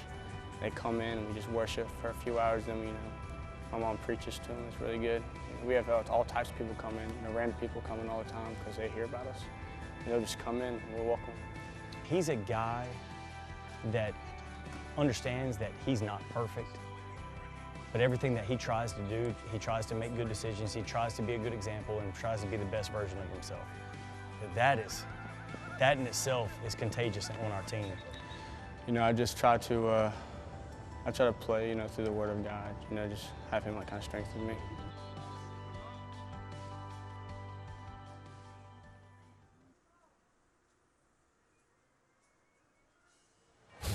And here's our Friday Night Blitz Band of the Week.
Welcome back. Now, more of the WSAV CW Friday Night Blitz Game of the Week halftime show. All right, the halftime show rolls on tonight from Hinesville, where Liberty County and Richmond Hill are engaged in one of the weirdest games of the year, and the Wildcats on top by 1 after 24 minutes. Time for this week's segment from the Thursday Blitz Countdown High School Football Talk Show, where we break down what has become the most interesting region so far this year, 5A. Let's take a look. A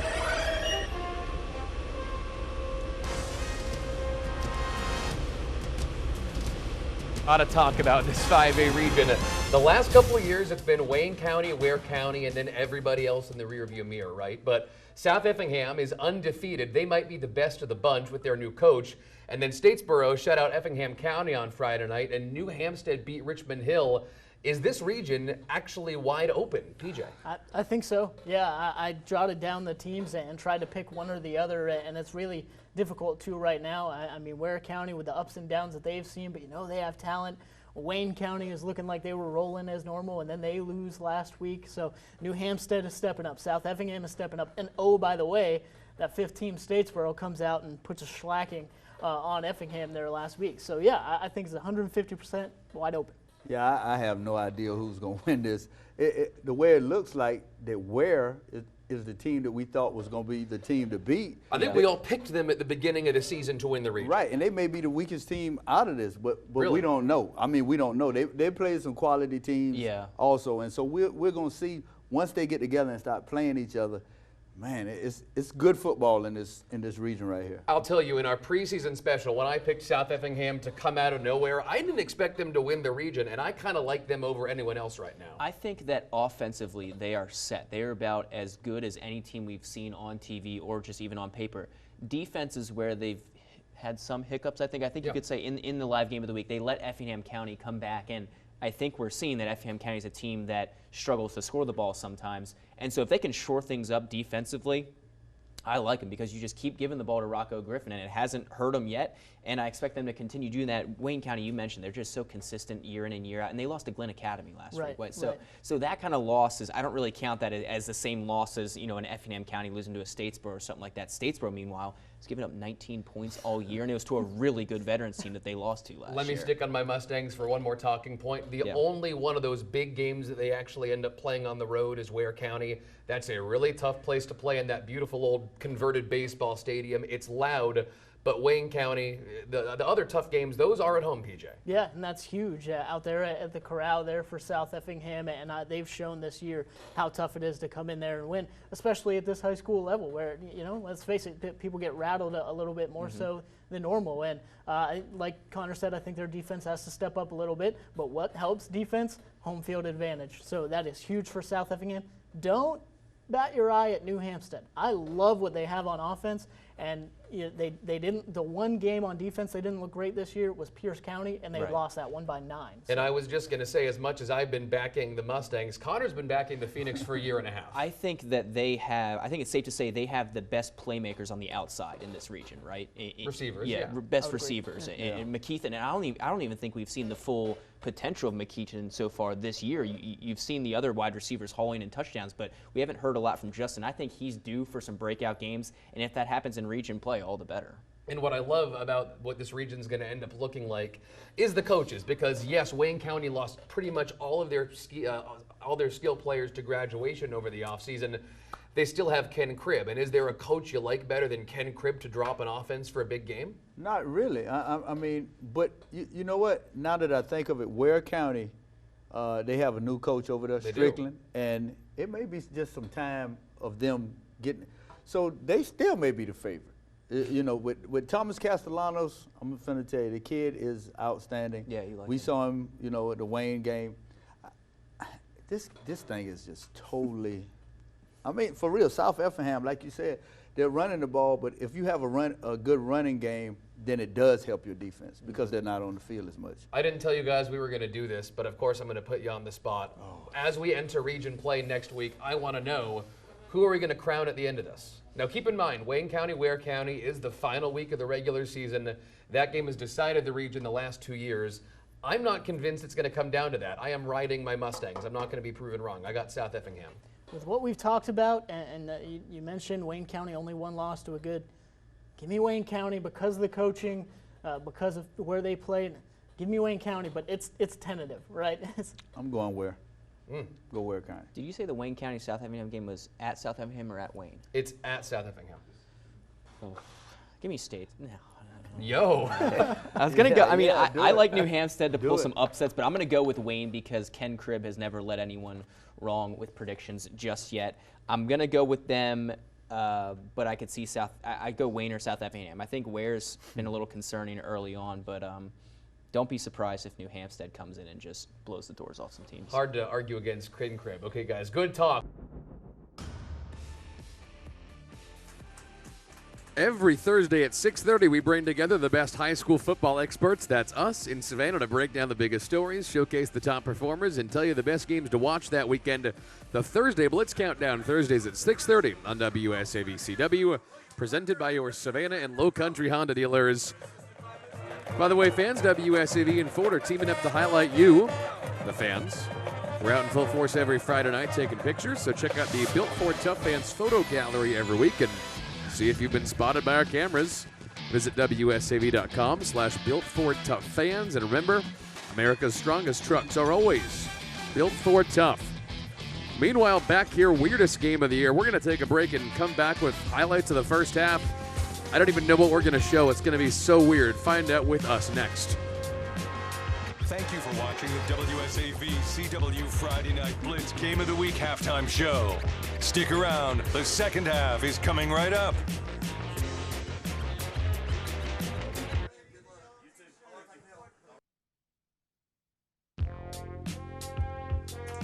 The Friday Night Blitz Game of the Week from Hinesville is brought to you by your local Ford dealers. Ford, go further. All right, weirdest game of the year, bar none. At the break after 24 minutes, Richmond Hill 20, Liberty County 19. We have just a few more short minutes until halftime is done here, Calvin Wilson.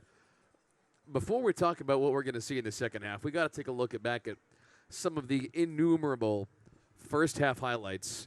And the funny thing is, as we take a look at this, I don't know exactly what we're going to show because there must have been 30 amazing, weird plays in the first half. Yeah, it was oh, look at it. I mean, it was ugly. It was ugly. It was absolutely ugly. He hit that one from about 50-some yards. They took it off the board, and then they end up getting 7 by Jalen Rouse with a flag, and they call that back, and then they end up getting the 7 with the TJ Cheney. Yeah, he threw it straight to the defensive back, and TJ made a great play on the ball. Then we get the punt, and wow, LD. I wonder what the LD stands for. La Dynamite. Lay dynamite like French? The dynamite. Yeah, lay dynamite. Hey, okay. But they supposed to come in small packages, so there's a big package. Yeah, he's 6'4", it's a good point. Yeah, it's a big package of dynamite. He blew up the whole stadium with How about this let's one. dominate? Yeah, that sounds good. That sounds good. Unbelievable. Now, to be transparent, I have texted sports reporter Connor Del Preet back at the WSAV studios and said, you better consider that for the play of the week on the Friday Night Blitz. Look, a pick and then the fumble. Back, they gained 30 yards on that play. On a pick. On a pick. The other team gained 30 yards. And then a fumble on that ensuing drive. And then Markel Johnson. Weirdest. Out of the pack. Here he goes, to the left this time. Out of the Everything pack. you own in the box to the left. To the left, to the left. That's pretty good. That's pretty good. We're staying loose tonight, man. I think being uptight about this game is not a here thing it that's gonna goes. work. Here's the first one. Yeah, this is Jordan Clark. Oh, my goodness. Oh, set it up. Set it up. Wow. Whoop! Whoop! Oh, man. This kid. And then Roberson. Down he goes. Great tackle by Deuce Parker. Right And that was the first quarter. Wow. God, that was good. Here's Jalen Rouse, first play of the second. Again, sticks his foot in the ground, and, hey, he's in the end zone. Sack. And there have been a couple plays on defense that didn't look bad, right? Yeah, they look pretty good defensively from time to time. But this was, golly, a 10-yard route turns into an 80-yard touchdown. Markel Johnson, you like this kid. Yeah, he plays both sides of the ball at an extreme level. This one didn't go anywhere. Good coverage. I think that was better defense by the... And then a missed kick. Yeah. I think that's when the whistle blew. Can't forget about... Here he goes again. Here's the top. Whoop. Up top. Wow. Unbelievable. Kid. Rick James' nephew. It's not actually Rick James' Flag. nephew. Flag. Yeah. Sam James. Rick James' nephew. I think that's his joke. brother. Is that real? No, that's his brother. No, I know, but they're not actually Rick James' nephews. Ricky James, not Rick. Ricky, okay? Well, we call him Rick. Okay. I was like, they're not Rick James' nephews. No, I'm joking. But here we go again with Nicholas Bennett. Man, there was a lot of plays being made. First down. But they didn't end up with any points on that. He ran it down there and the flags called all that back, and it was... All right, we're going to take one more quick break here on the halftime show and then come back with I don't know what in the second half. That's next. Our area is no stranger to severe storms. Climate is changing, and we're seeing more violent swings in weather. And today's hurricanes could pose a bigger threat than ever. That's why WSAV.com launched a special series investigating the local impacts of our changing climate. With stories like Julie and Greg Willett's customized house built to handle Category 3 storms and Tybie's approach to rising sea levels. We're taking a three-step approach. Want to know more? See our whole climate change series now at WSAV.com/OurChangingClimate. The South Carolina Low Country. From Hampton to Hilton Head to Beaufort to Bluffton. It's a region you want to know better. And that's why WSAV News 3 on your side puts more resources in it than any other local news source. More low country news, more low country weather, more low country stories. From the station committed to the South Carolina Low Country. WSAV News 3 on your side.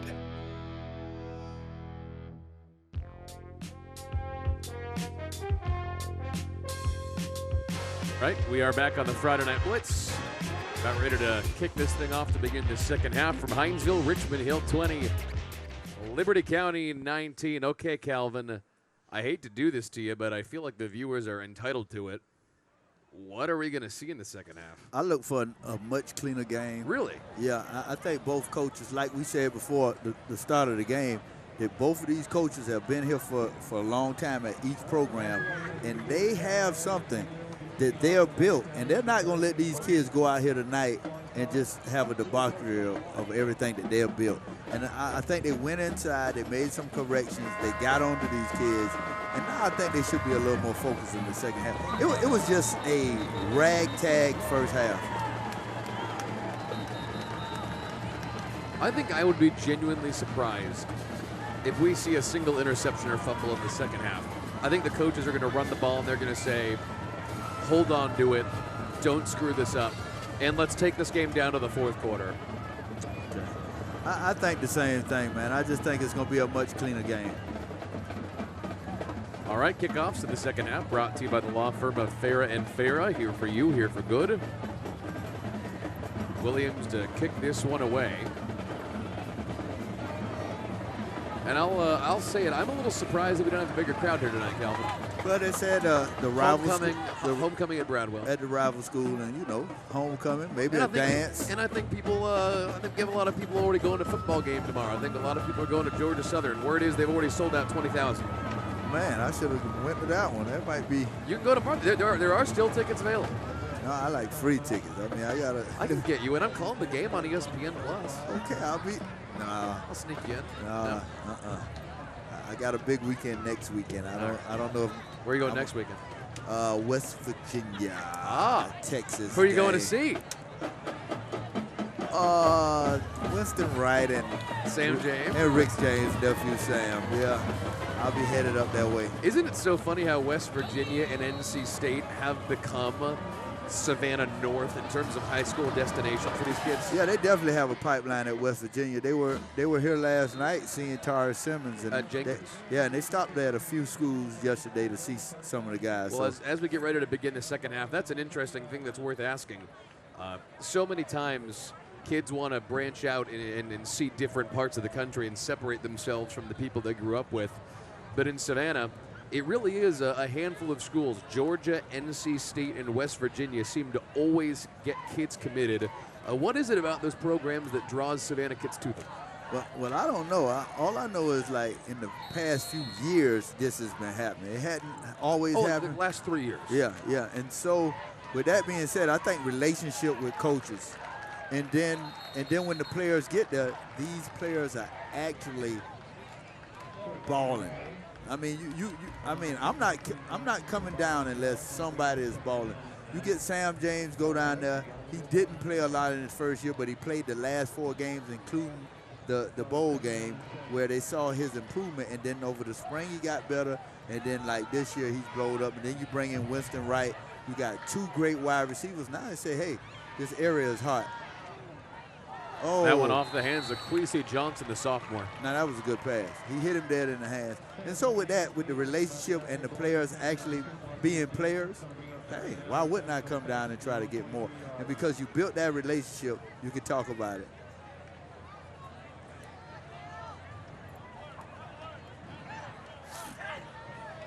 Well, as we begin the second half action here at Liberty County High School, I do want to take a quick second to let you know and get you caught up on other halftime scores as we begin the second half here. Here are the big ones for you. We have a lot of these coming up tonight at 11 on the Friday Night Blitz. Ooh, he's running for Bowens his life. rolls out and throws deep. Coverage off the hands of Clark, 4th down. Here's some big scores for you. New Hampshire is up 19-7 on Brunswick. Calvary's only up 14-0 on MCA. Interesting. Ware is up 21-0 on Glen Academy. Ware County. And South Effingham just scored a touchdown to pull back within 21-14 of Pierce County. Yeah, this is getting interesting right here. All these games, all these scores. I mean, football is becoming king in this area once more, especially the Savannah coastal areas. It's been a basketball city for so long. Oh man, always have. Here's LD Mack to kick it away.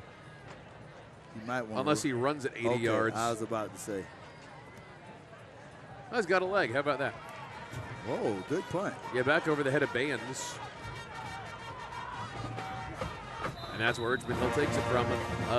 Not a huge surprise. We saw good defense on that opening series. Right. I think we cleaned up some stuff at halftime. This is a 20-19 game. It's a close game, and it may come down to the last. Other games coming up tonight on the Friday Night Blitz. Benedictine and Savannah High. Highlands Groves was a good one last night. We will show you the full highlights from that game. And then May River take on the Burke Bulldogs from Charleston. Our friends in Charleston are sending us the highlights of that game. We'll see if they can stay undefeated. May River, what a program. Amazing. All right, first drive of the second half here for Richmond Hill as they feed to Rouse and it goes nowhere. Great adjustments by both defenses so far, and no penalties so far.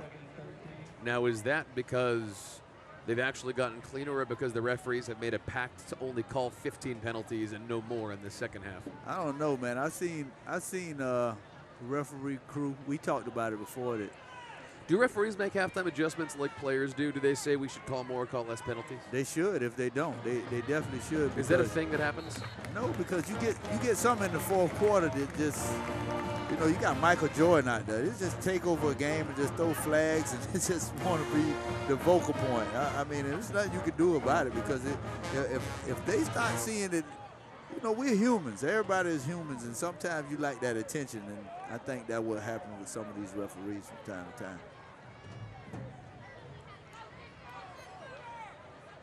I'm glad I'm not playing tonight.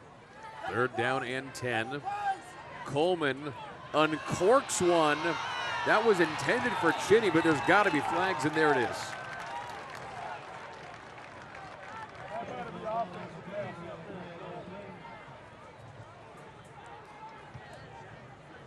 know. I don't know about that. I don't know if that was incidental. Yeah.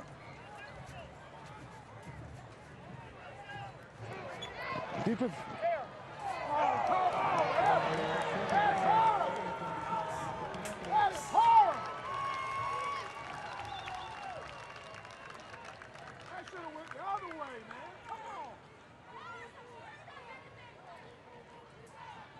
Let's see it. It looked like he tripped. Yeah, I just think that was a no call. I'm gonna be honest with you. I think it was a no call.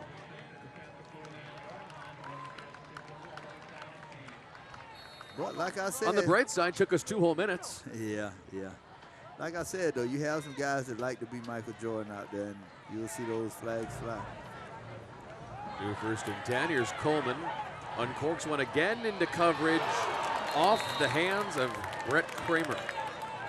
I'm telling you, I would not throw the ball tonight. I would run the football. That's just my opinion. Well, it's also, I mean, keep in mind, Richmond Hill, over the course of the last couple of years, they've had a couple amazing skilled players and receivers. You had Justin Jeffrey, Sam James, Bedgood, who you loved. Loved him. But this year they just don't have experienced future college stars, and throwing it as much as they used to seems like a risk. Yeah, because the ball is floating up there. If the ball gets there quicker, this guy runs for a while. Screenplay. This is Cassidy. That ball, that previous play, that ball hung in the air for. That's why he took the hit and couldn't catch it, because the ball hung in the air forever. And if you ever played football, if you're running down there and that ball is hanging in the air, it feels like it's 30 seconds when it's coming to you. And especially if somebody's bearing down on your neck. Hey, speaking of high school football scores out of this region, Liberty County region rival Pierce County is up 28-14 on South Effingham. Undefeated South Effingham. Both teams are undefeated, all right? On the offense, 5 yards. Repeat 3rd down. Calvin, we know that it's so tough to play down in Blackshear at Pierce County, one of the loudest stadiums outside of the Atlanta area, but are you surprised to see them up 14 on South Effingham? No, and Really? I wouldn't be surprised. I wouldn't be surprised for South Effingham to come back, because I mean, these scores are happening quick, and it's plenty of time left in the second half for both of these teams. So, you know, special team scores and stuff like that, you can come back from that type stuff. 3 down linemen, 3rd and 6, overshot bands again, bringing up 4th down. All right, so a couple of 3 and outs basically, and they will line it up to punt again. Oh, he's also the punter also. He is.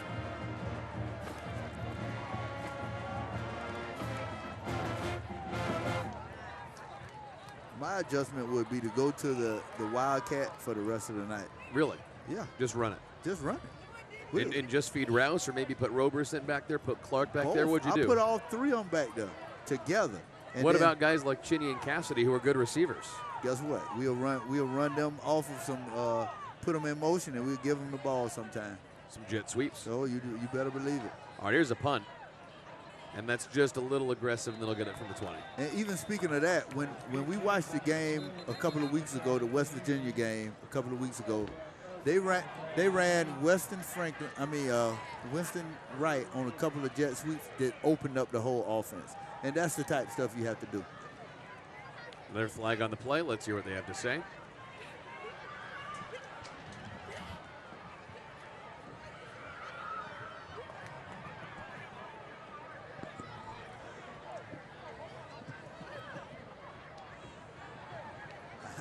I thought that the talk at halftime, somebody should have talked to these referees. I got holding. Oh, yeah. Black team. Yeah. 1st down this way. Holding on the receiving team. So that'll set them back 10 yards.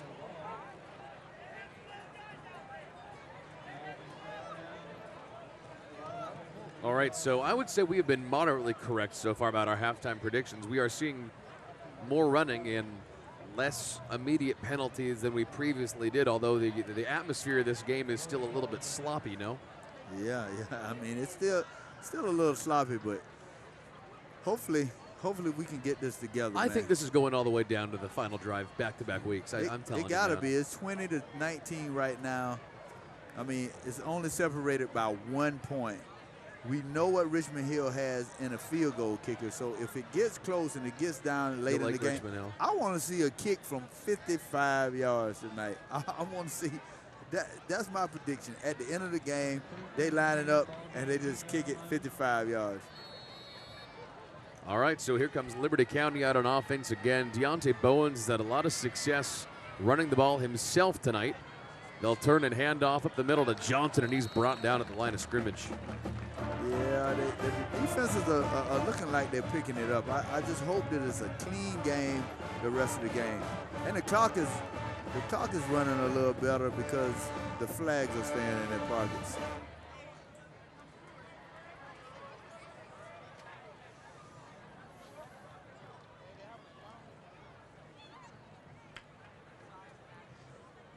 They're taking a while to get this play in from time to time. Yeah, we're already going down inside 8 minutes here in the third quarter.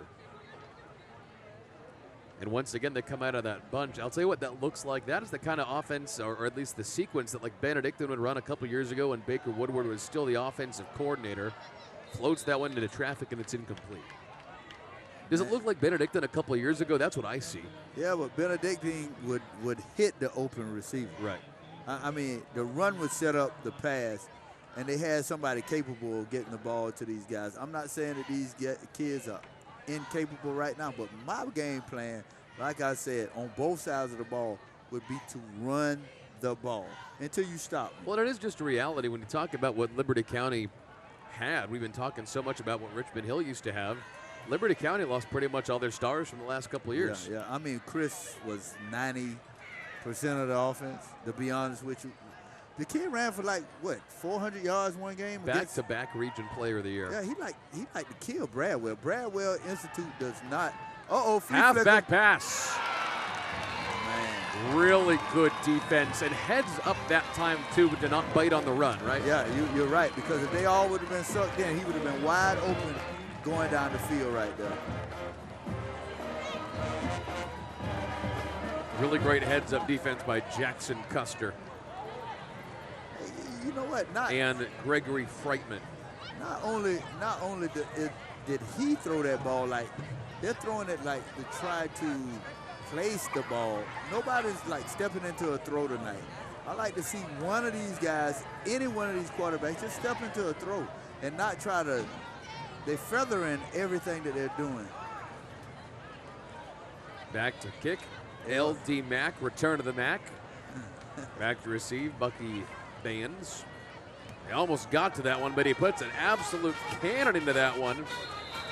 Out to nearly the 45-yard line. He's got a leg, Calvin. Yeah, he can kick it, man. I like to see him running it better than he kicking it. We'll take a break here on the Blitz. Back after this, midway through the third in 1 point game.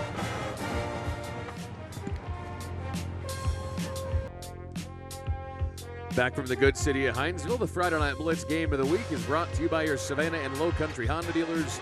Test drive the Honda of your dreams at your local Savannah and Low Country Honda dealer today.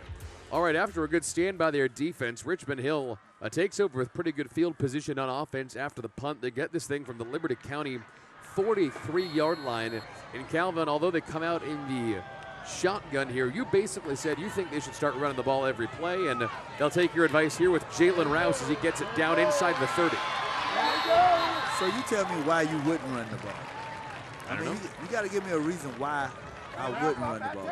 Because Liberty County at some time might just start shooting the gaps with linebackers blitzing every play. Every now and then, but you still have the success that you get every now and then. But with the passing game, you're setting yourself up for failure, because if you don't get, they've been passing on first down, which they hadn't been getting anything. So they're setting them up for 2nd and 10, 3rd and 10. Coleman out of the gun again from the 25. Out they go to Rouse. Only one man around the corner, and they catch up with him. That was Johnson on the tackle. Well, you get 3 or 4. I take 3 and 4 out of 0 or attempt of throwing a pass that could be intercepted. I thought he should have hit it. I thought he should have hit it up in there quickly. Like I think he'd have gotten 15 out of that play if he had cut north. Right. He bounced it when he didn't have to. But he did see number 25 as one of the Johnson boys. Yeah. Them Johnson boys been hitting all night. And look, they look like twins when you look at them on the field. And they got a shot. Roberson subbing in for Rouse now in the backfield. They'll give him a quick breather on the sideline. And in motion, Custer. He's a good blocking wide receiver. 2nd down and 8. Up they good. And it looks like the defensive end that time had an idea that he was coming around and stops him for a short game. He still got 3. Yeah. I mean, 3, 3, 3 is 9. And that's close to 10. That's how math works. I think is how it works. 3, 3, 3 makes 9. Popped his helmet off, too. You know, that happens a lot with guys with those dreads on their head because it doesn't, the helmet doesn't fit tight. Here we go, 3rd down and 2. Nice little scoot by Rouse to pick up the 1st down. I'll tell you, a lot of guys would have risked that and gone shoulder first.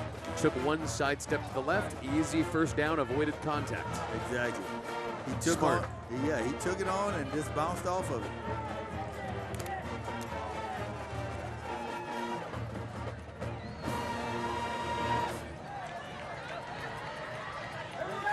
All right, here come the big boys. They're going to go out of that wild. They're listening, Calvin. They got a headset on the sideline to listen to you. Yeah, but them big boys coming in for Liberty, they didn't do much the last time. They will go direct snap here to Jalen Rouse. 4th and 1. I think he had to hurdle a guy on the ground to get over, but it looks like he picked it up. 1st down. Smart play. Let's line it up. Let's do it again. But I would line it up, boom, boom, boom. I would go quick. I would go quick. Just wear down the defensive line. Yeah, just go quick. Just go quick. Because that's not their usual packages in there now. I wouldn't even substitute. I would line it up. Don't give him a chance. Won't give him a chance. Won't give him a chance. And when you go into the Wildcat, that leaves you outnumber the defense. Right down to the 9. 1st and goal for Richmond Hill. They'll feed Rouse, and he nearly broke it, but got tripped up down at the 6. Hey, he was 1 inch away from breaking it down in there. Man, he was so close. Replays in the 2nd half brought to you by your Savannah and Low Country Honda dealers. Just tripped over his shoelaces. Man, he had daylight, though. All right, 2nd down and goal from the 7. They've liked running from the goal to go tonight. They'll run it with Boggs. He's down to the 5. Good job by Boggs. He picked up 3 yards.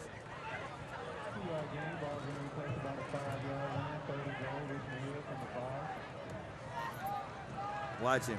Good job. Oh man, that was good vision by Boggs, because if he would have tried to go straight ahead, he probably got his head knocked off. I think the linebacker looked like he was looking elsewhere too. Mm-hmm. Yeah, he was. I don't know who he was looking for, because there's only one running back in the backfield.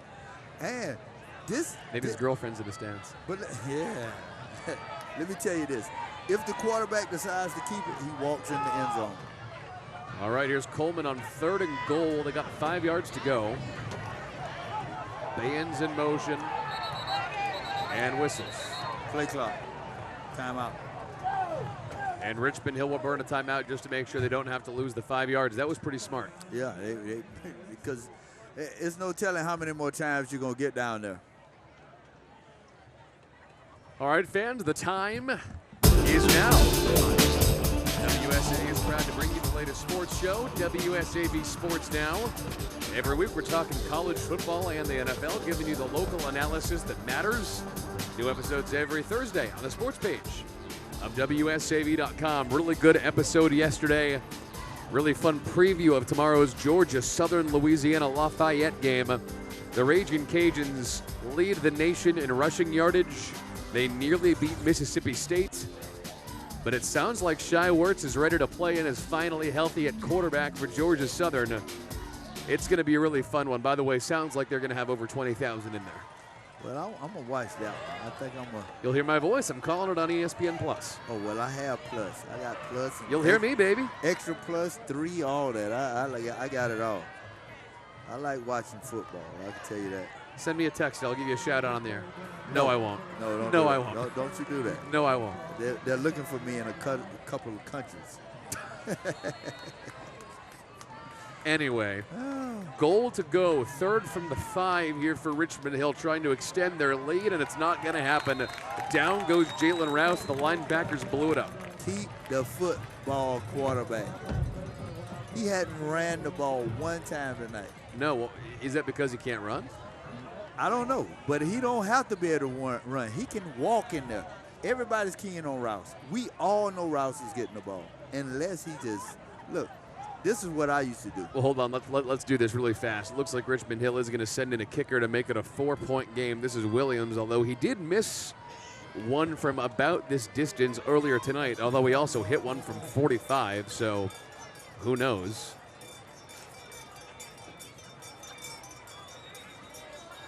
Bad snap. Good recovery, and it's a 4-point game. It's more than a touchdown. Sorry, that's more than a field goal. Yeah, hey, I don't think Liberty has a field goal kicker anyway. I don't think. And so with that being said, like I said though, on that play right there, what I used to do as a quarterback is I would just miss the handoff. Like, miss the handoff. Coach, like, the play is for the running back, I wouldn't even give it to him. I act like something happened and just walk into the end zone. But you better make it happen. You better make the play, because if not, he's going to chew you out. We got a really good one here as we approach the end of the third quarter. Kickoffs all night brought to you by the law firm of Farah and Farah. Here for you, here for good. And Matt Lizotte, it's kind of hard to judge his mood on the sideline. Usually you can tell if he's happy or ticked off. I really can't tell what's up with him tonight. I can't tell his mood. I think his mood is about like ours. I don't think he believes what's going on out there as far as the execution of his team.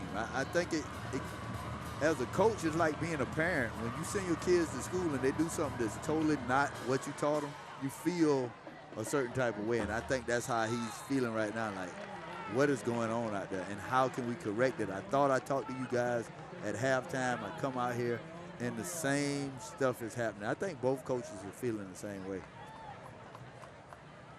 We always know on the other side of the ball how Kirk Warner is feeling, and unlike Matt, you can tell that Kirk is just unhappy across the board. There he is in the white talking to his players. Yeah, he shows his emotion on his sleeves. Trying to tell them to be smart about what they're doing.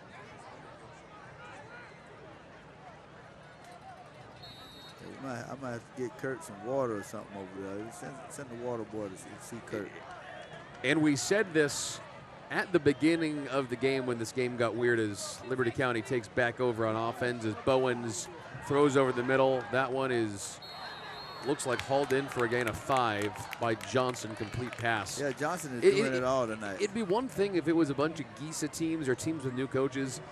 These coaches are so well respected and their players usually respond to them so well. It's just a surprise that it's these two teams. Like I said, we talked about it earlier. We talked about the cornerstones of these programs, which is the two coaches. They usually, have a good show to put on it, and maybe we can finish up the fourth quarter with that. Here's Bowens to the far side, over the head of Johnson, incomplete, bringing up third. I'm telling you, man, it's like these guys are drummers, but they're offbeat, and you have to fire this drummer and bring in another drummer or something. Because roughing the passer penalty right there. More penalties all night. Is there a chance that a penalty is actually what ends up deciding this game? I think it already has. That's a good point. I mean, oh, man. We don't hear the whistles anymore, though. Maybe the police made a halftime adjustment. Evidently so. All right. Let's take a look at the replay, brought to you by our Savannah and Low Country Honda dealers. I'm not sure that was enough time to call that roughing. But I think it was low. If you go low to a quarterback, they kind of call that now. You go anywhere near their legs, anywhere below their waist, you probably get that call. Interesting. Well, they'll get a free first down out of it. Here comes a linebacker blitz. That ball's on the ground as Bowens is going to extend this play with his legs up to nearly midfield. Really good play and got about 8 yards out of it. Yeah, but if he would have stuck his foot in there and got in there, he probably could have got about 15. He danced a little bit when he should have just went ahead and you can't put your head down. Put your shoulders down and go forward. Turn this ball into about 2nd down and 2. Cutting across midfield. That's LD Mac split to the top of your screen as the main wideout. One deep safety back, and here come the whistles.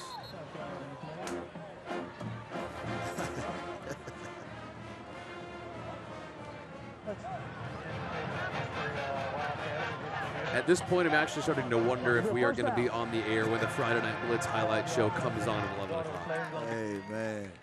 It won't be no... Wow.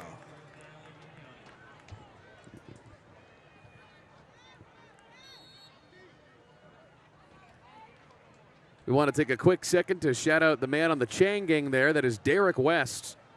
Not only is he doing a great job on the Chang Gang, we also know him. He is the husband of Michelle West, who is the national sales manager at WSAV. He's responsible for making so many of these great sponsors on the Blitz part of our broadcast that allows us to keep bringing these games to you week after week, year after year. Well done, Derek. Way to flip that card. Good job, Derek. I saw him go from 1 to 2 back to 1. That's flashy. Well, the referees won't let you know if it's 1 or 2 or 15. You just got to know. You just got to know. You got to know for yourself. And Derek does a great job here tonight. Well, just from a broadcaster perspective, those far side chains are the way that we mark the downs and the plays. Yeah, exactly so it looks right. like it's 2nd down. Good job, Derek. And it looks like it's going to be a 1st down now. Nearly stripped, and he's down inside the 35 to move the chains. That pass hauled in by Anthony Parker. Deuce Parker, nice little catch there and holding on to the ball because he had an interception earlier that he gave up.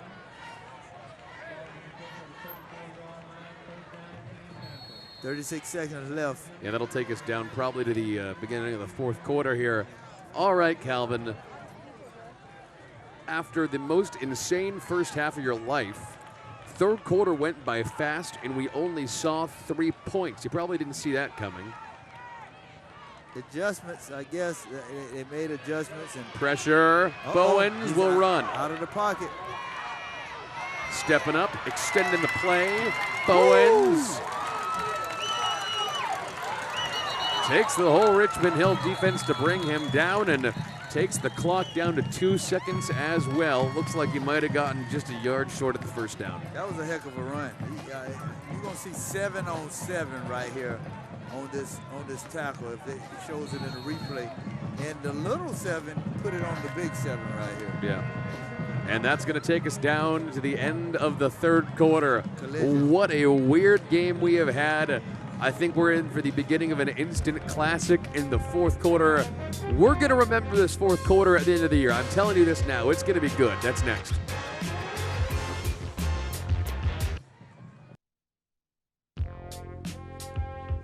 From Hinesville, Georgia, the Friday Night Blitz game of the week is brought to you by your local Ford dealers. Ford, go further. It was 20-19 at the end of halftime, and as we start the beginning of the 4th quarter, we only saw 3 points in the 3rd quarter, Calvin. What gives? Oh, this is going to pick up. It has to pick up. Look at this formation right here. All right, so by the way, this is Liberty County on offense, in case you can't tell from the formation. Up the middle, they go to Markel Johnson. Powers forward. And I will say this, although Richmond Hill was the team that scored a couple of points, they had a field goal toward the end of the 3rd. I actually low-key think Liberty County looked like the better team in the 3rd quarter.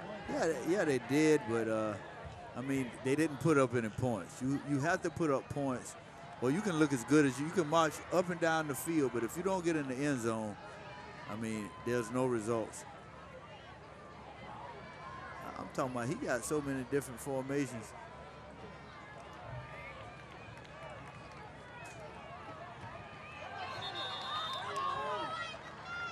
And that'll move him back. On the offense, 5 yards. Repeat 2nd down. These coaches are not going to have a fun Sunday meeting, are they?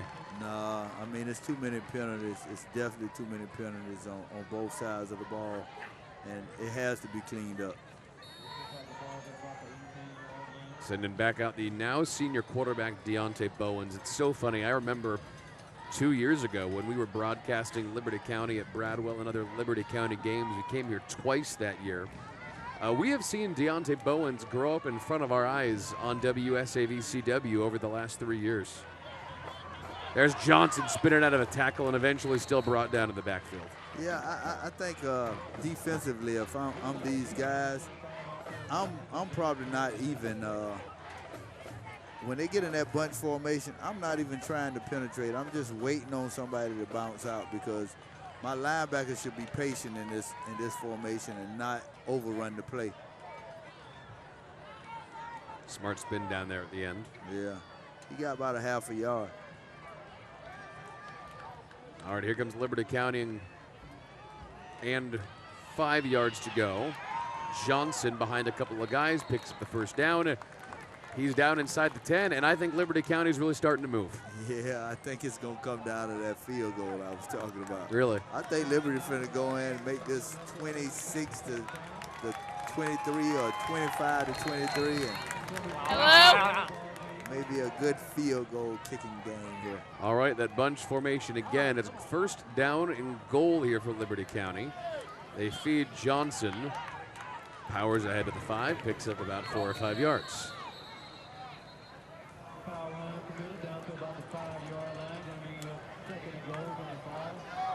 That bunch formation is working for him 2 or 3 yards, and then every now and then he pops out.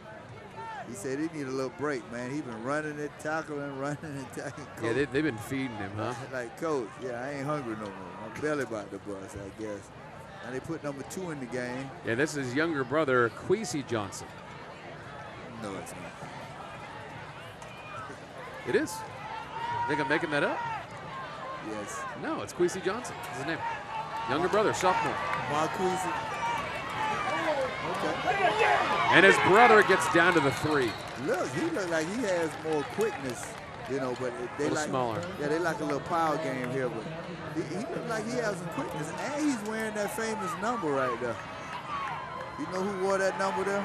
That number, Liberty County number 2. Who? Oh, was it Richmond County? Oh, you better believe it was. Yeah, so this kid got to have a future if he's wearing that number there. Man, that's gutsy. Yeah, that's saying something. What grade is that kid in? Sophomore. Okay. I mean, LeCount might be an NFL player by the time he's done at Georgia. Yeah, he could be. All right, 3rd down and goal from the 5. Bowen's trying to give Liberty County the lead.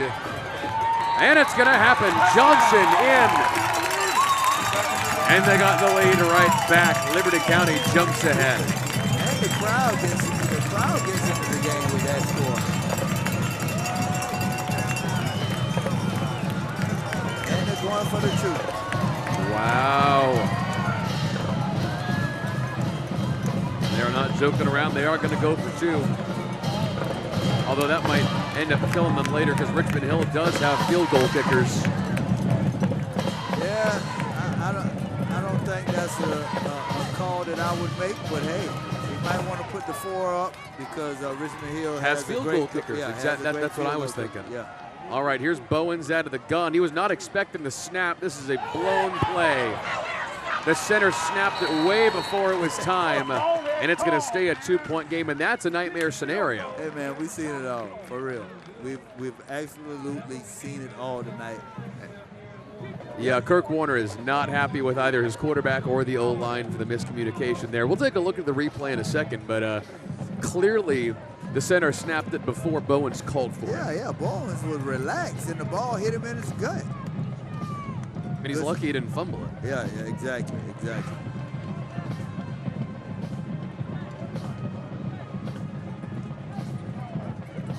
Man, yeah. I think they just wasn't on the same page, but I don't think anybody's been on the same page offensively or defensively all night for both teams. I mean, this has been a game that I think they all would want back, but it sets up my scenario, though. Now, what was your scenario? Remind me. My scenario was a last-second 50-yard field goal for Richmond Hill. By Richmond Hill. And 8.5 minutes is a lot of time. And we go home excited. Oh, hey, listen, it could happen. Onside kick. Richmond Hill is ready. That ball's on the ground. They got it. Wildcats got it. That was Christian Boggs, the junior running back, the hands man. He saved him. He saved him just then. Because that could have been the disaster. All right, so this game has turned awfully good. Liberty County only up 2 points on Richmond Hill after the botched failed 2-point conversion. I can say this, the way both teams have executed all night, they're both lucky to be this close, and anything can happen from right here. Yeah, I would say so. Yep. All right, so that's Jalen Rouse back in at running back, flanking Tyler Coleman. Rouse goes back the other way and somehow manages to even get back to the line of scrimmage. The fact that that wasn't a loss of 5 is amazing. He got back to the line of scrimmage. Now, I want to go back to the replay. I think this is the kid, number 55, Booker, that got in there. Yes, it is. He didn't make the tackle, but this kid is a freshman.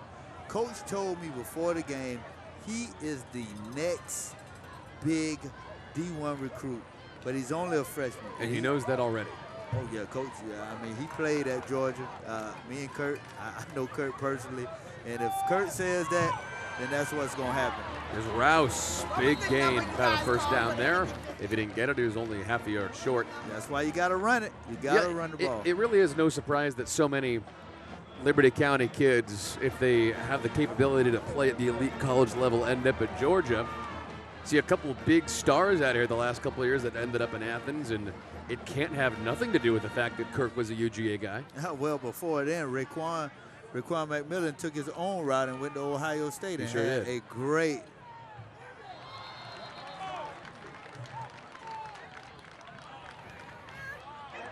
Offside. It's a defense, 5 yards. Repeat first down. offside penalty on Liberty County. Well, we almost in that field goal position right here. All right, so after the penalty, first down and 5. And strangely enough, almost in field goal range considering how good they are. That ball's on the ground. Roberson dropped it. And Liberty County gets it back.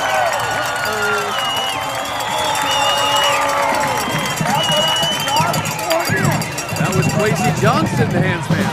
Listen, my scenario is still in play.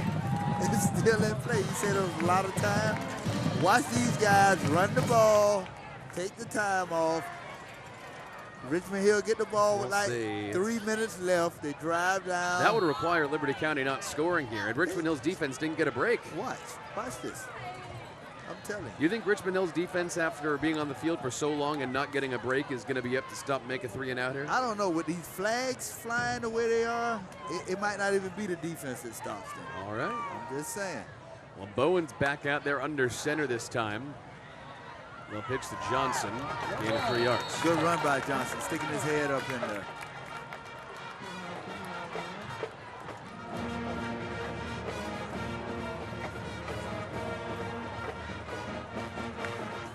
Johnson has been a workhorse on both sides of the ball. Yeah, he's amazing.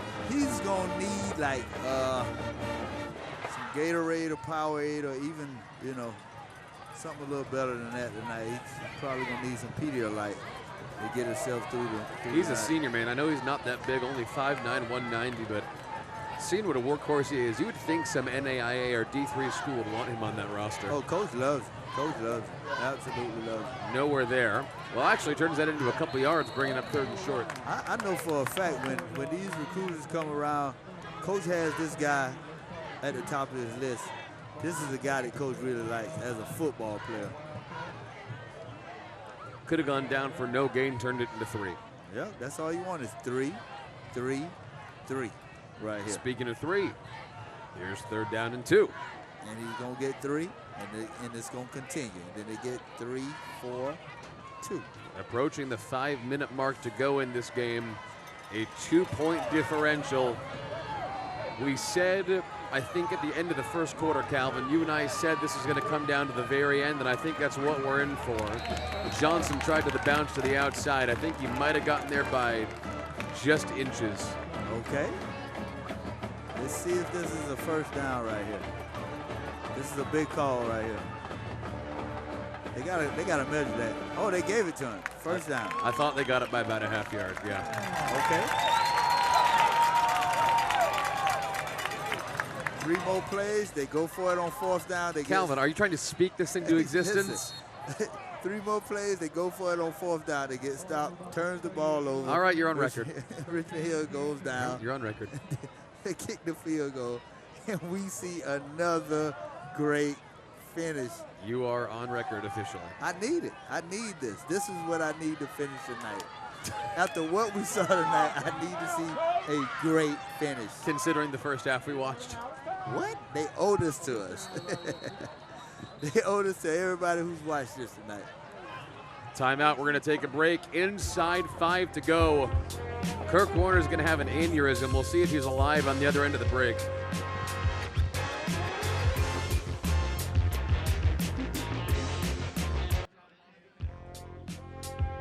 All right, this is going to be a good finish from Hinesville. The Friday Night Blitz game of the week is brought to you by your Savannah and Low Country Honda dealers.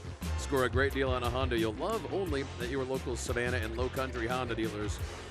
Liberty County up 2 points on the Richmond Hill 40 and a new first down. They'll feed Markel Johnson. He tries to bounce to the outside and is stopped.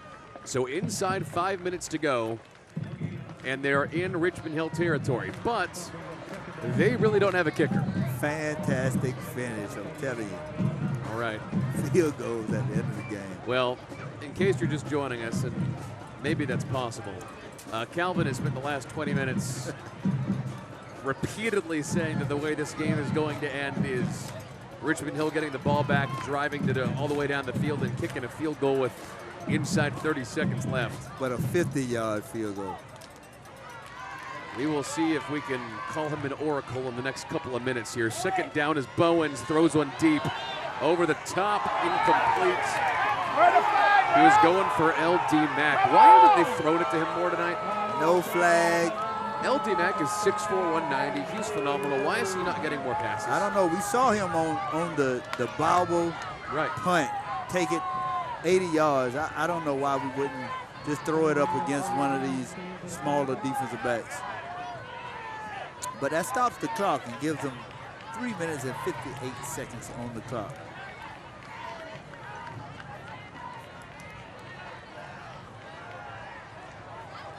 One deep safety back for Richmond Hill. Bowens goes under center again. They've had better luck running the ball tonight. And they will feed it to Johnson on the outside, but the defense was ready for it. Down he goes for a loss. 3 minutes left on the clock. And the ball turns over to the Richmond Hill Wildcats. All right, well. This is so exciting now. This game is all of a sudden going to feel like it was all worth it, right? I told you. For this final drive. Kick this field goal from 50 yards out, and it's going to be beautiful. Well, it's not going to be right away. They are going to punt this thing deeper into Richmond Hill territory on 4th down. Although, who knows if it's actually going to be pinned deep instead of going into the end zone. We'll find out. I might even fake this. It worked once by accident tonight. L.D. Mack and whistles. Timeout, Liberty County. They didn't have enough players on the field. Yeah, they were going to send that kid out on the bottom of the screen, huh? Yeah. They might wish they had that one in a few minutes if they're going to ice the kicker. Oh, you're right. All right, fans, in January, WSAV and the Savannah Morning News present the Blitz Border Bowl.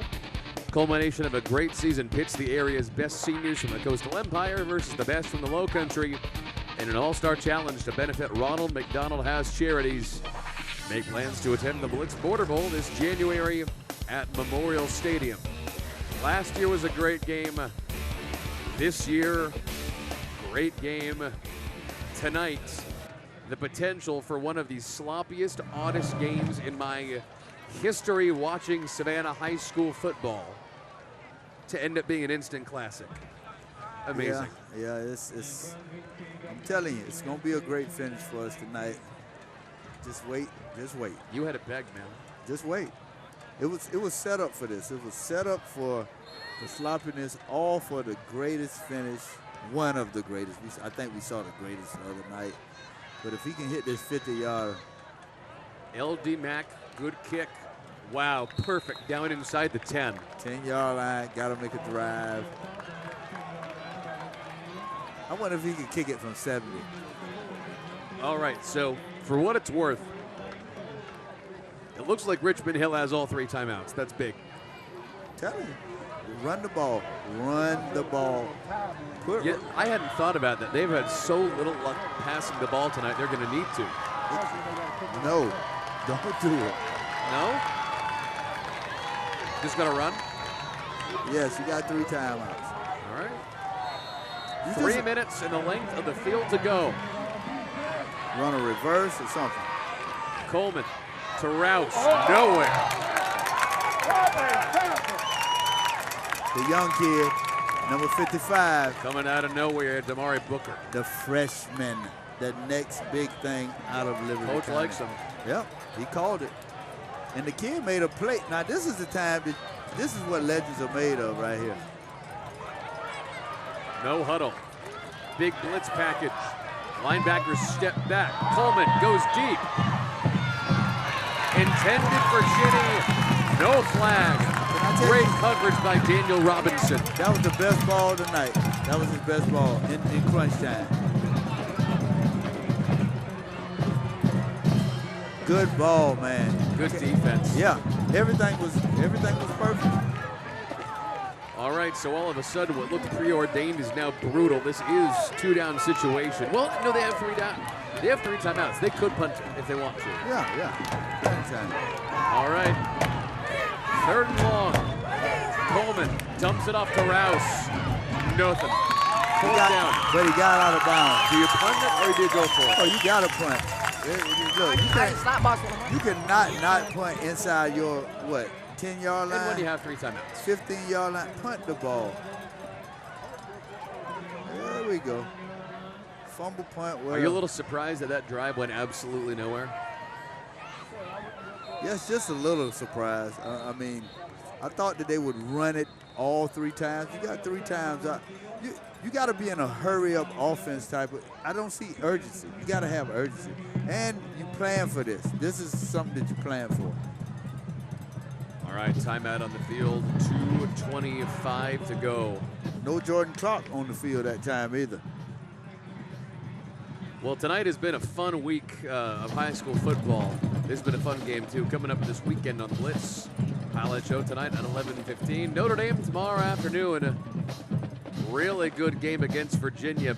Picked by a lot of people to win that Atlantic Division in the ACC. That's a fun game. And then Sunday, that's going to be some fun offenses. Saints-Cowboys.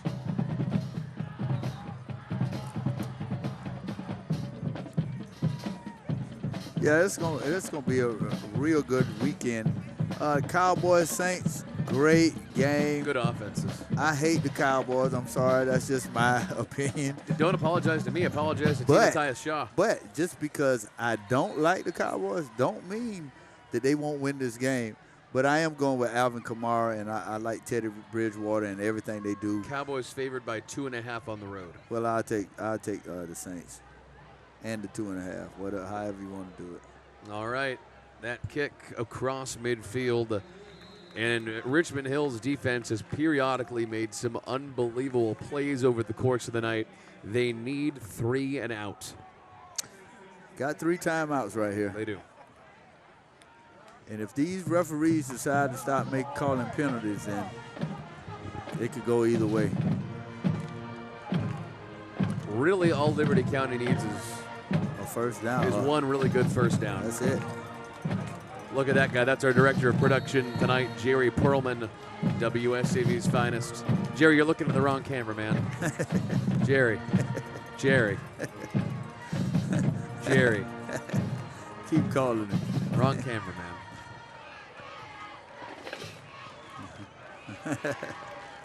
All right, back here, 2:16 to go. Deontay Bowen's trying to lead Liberty County to glory on the back of Markel Johnson, and he's going to seal this thing for Liberty County. Panthers go ahead, 2 touchdowns. There goes my prediction. Great run by Markel. Great job. Puts it on ice. Ice, baby. Great job, son. All right, so right now this is 8 points. 9 would pretty much put it away.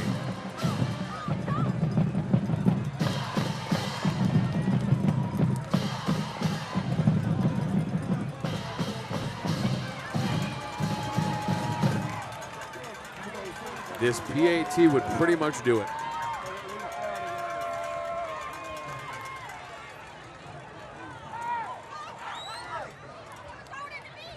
It's blocked. There is still hope alive in this game. It might still happen after all of this. This is funny, man. This is awesome. Absurd. Absolutely absurd. All right, Richmond Hill still got a good chance. Hey, their kickoffs been great all night long. Their kickoff returns have been great returns all night long. You put Jordan Clark and you put What a run. Yeah. Player of the game. I just got a text from WSAV's Connor Del Preet saying we should consider him for the Farah and Farah Top Performer of the Week on the Friday Night Blitz Highlights Show. I think he's about as good a nominee as you're going to find. That's 3 touchdowns tonight. And a whale of tackles. I mean, because I think he gets some of his brother tackles because they both wear 26 and 25, and you can't tell them a difference. That's a good point. With these numbers, and I would give him all the tackles since he had all the yards, too. Hey, this is an important kickoff return now. These guys have been having great success with their kickoff return. Yeah, Richmond Hill's gotten out to the 50 a couple times. I wouldn't even kick it deep. I wouldn't kick it deep. Not to Rouse and Clark. Make the offense work. Rouse and Clark? Farah and Farah kickoff. And they're going to follow your lead, but we have whistles coming in.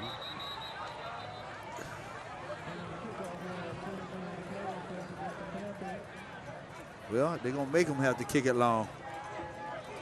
But they're going to have to kick it long with this offside penalty because if you go short again, that means it creeps up a little. You got to be careful. Yeah, it creeps up a little more.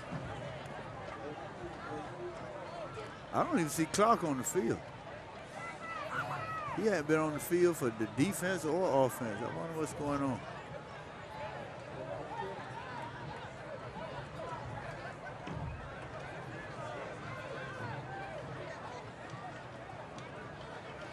This is an important kick. Only one man back deep for Richmond Hill. It's Jalen Rouse.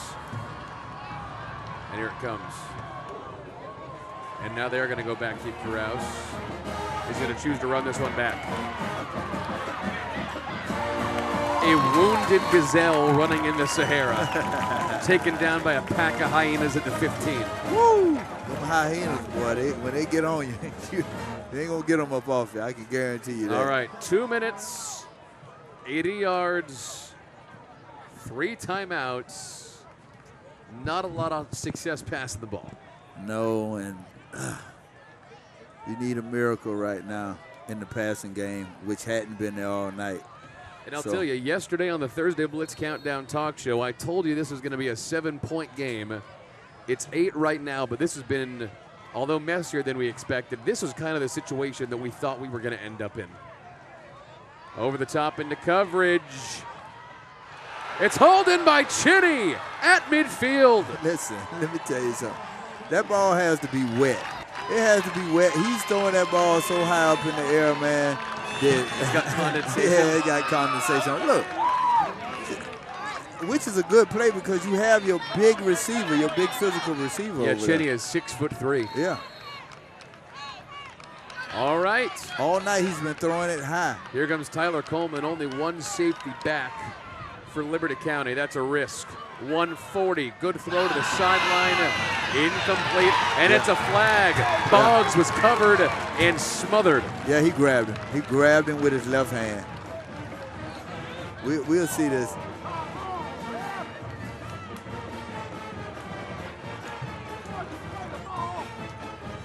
Yeah, he grabbed him with his left hand. Why he put his left hand on him, grabbed him. And a pass interference. This is the best drive of the second half on offense for Richmond Hill. Is that a spot foul right there? Well, on the defense. if they wouldn't have gave Try to up get first down. the touchdown, then the field goal position wouldn't be true. It's all right. Well, they need the touchdown, so what can Coleman do? Rouse out of the backfield on a wheel route. He's open. It's intercepted. That's the nail in the coffin. And it's Markel Johnson. Would you believe it?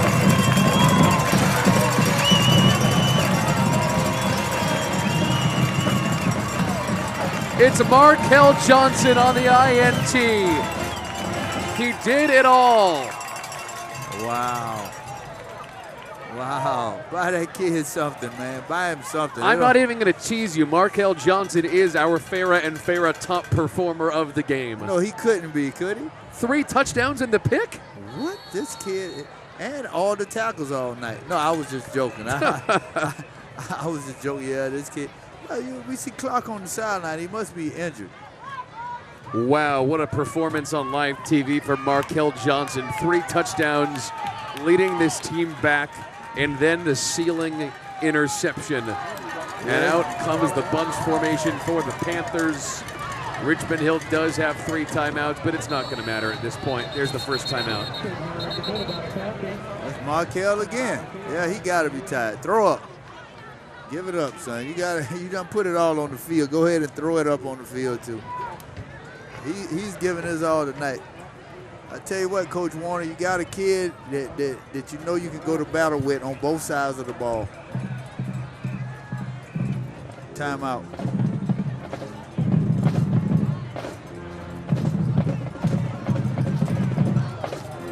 Well, I'll tell you, although we are now getting into nearly October, it still feels like 80 degrees out here in Hinesville tonight. I'm surprised we haven't seen more cramping up. Man, it could be 20 degrees out there.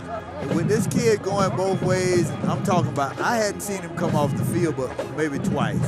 And with that being said, for him to hold up this long is a testament to him and his mother and his father and the genes that he has, because this kid's been going both ways all night. And when I say both ways, he's not playing a position like wide receiver or something, or he's coming on and off. No, he's running the ball, and then he's in the most physical part of playing linebacker, that inside linebacker spot.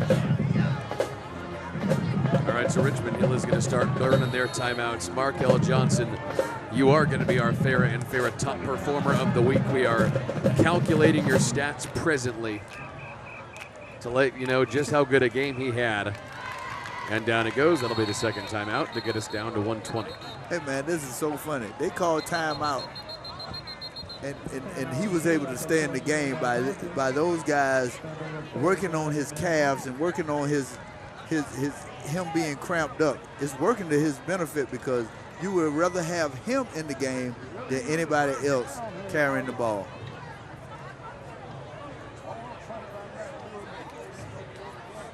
This kid has played a fantastic game tonight.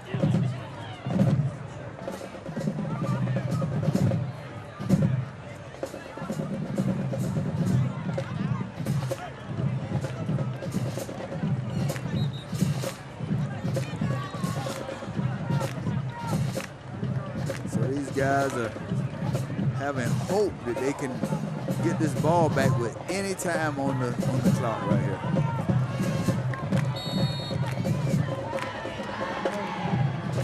I wouldn't be surprised if he wouldn't break this one.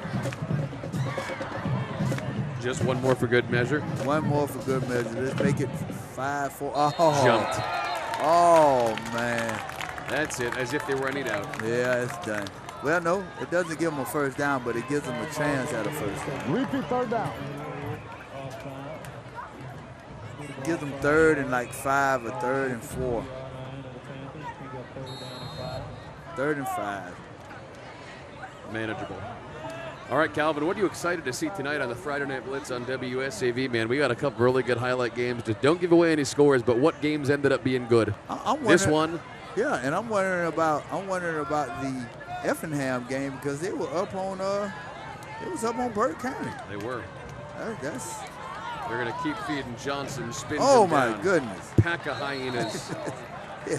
Gotta get him an ice bath tonight. Yeah, he earned it. Got a couple other really good games coming up tonight on the Friday Night Blitz on WSAV. The highlight show at 11:15. Cannot wait to show that to you.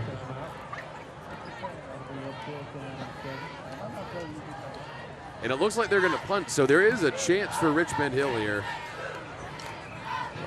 I saw Jordan Clark on the sideline and looked like he wasn't a part of what's going on. And you got to put somebody back there that can potentially break this thing. I was thinking they should just run routes. In the back? Somebody. Yeah.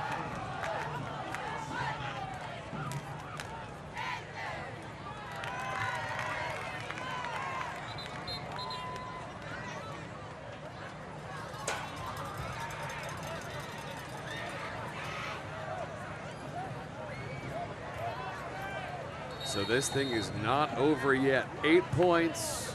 Richmond Hill is out of timeouts, but on their last drive, we saw them go about 40 yards downfield on 2 plays. Bad snap. Lucky they got that one away. Holy cow. That was very nearly a tie game almost, if there had been a 2-point conversion on the other end. Yeah, there's no way that you let that ball hit the ground. You got to catch that ball. Okay, so Richmond Hill still has a chance. 8 points, a minute left. This thing's not done yet. Although, like you said, if Jordan Clark were in this game, there would be a better shot. Yeah, it would be a better shot. But, hey, anything can happen. It's a full moon tonight. Oh, well, maybe it's not a full moon, but it feels like it's a full moon tonight. It has certainly felt like it all night. And I will say, as the game has gone on, the quarterback, Tyler Coleman, has looked better than he did at the beginning of the game. Yeah, he did. He has. He's led his team the best that he can. Matt Lizotte and Kirk Warner, though, the head coaches, they have not had that fun tonight on the sidelines as they uncork one down the sideline into coverage, and there it is again. Put that one on ice. Daniel Robinson to pick. Great pick by Daniel Robinson. The ball fluttered in there. The passing game tonight has not been good to watch. No, and if you don't have it, you probably you shouldn't try to use it. I mean, just being honest, I mean, it hasn't looked cohesive all night. You lose your best wide receiver, which you can blame, you can blame it on that. But I just thought they should have pounded the ball all night long. Just gone out of the Wildcat, huh? Might have worked better in terms of yardage. You might want to rename it. It might not be the Wildcat. It could be the Calvin? The Bobcat or anything, It's some smaller cat than the big cats. Now, these Richmond Hill fans put on a pretty good showing in the stands. A lot of them made the drive over. Only 15 miles separate these two schools, but after a big win over Grovetown to start the season, Richmond Hill is now going to have lost 3 consecutive games. Yeah. They got to go back to the drawing board. They definitely do. And a flag on the kneel. False start. They're still throwing flags. Repeat on a first false down. start on a kneel. Yeah. That's wow.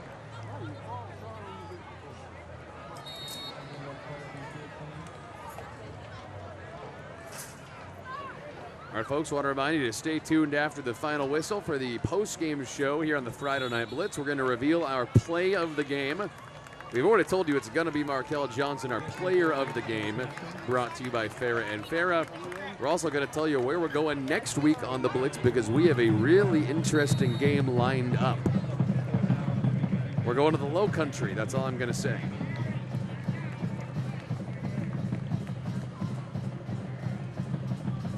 All right, this will take us down to the end of the game here, Calvin. At the end of the first 5 minutes of this game, we knew this game was going to be weird. We knew it was going to be wild. Hey. But the second half did not go the way I thought it would. All I know is this. Liberty County is happy to escape with a win tonight. And Richmond Hill goes back to the drawing board, and they are fishing for straws right now. I think they can get it turned around. The Wildcats, after beating Grovetown, have lost 3 in a row, and this one at the hands, an upset of 3A. Liberty County, 31-23 the final score. We're breaking it all down with highlights and interviews next. The postgame show is coming up in just a minute here on WSAV CW.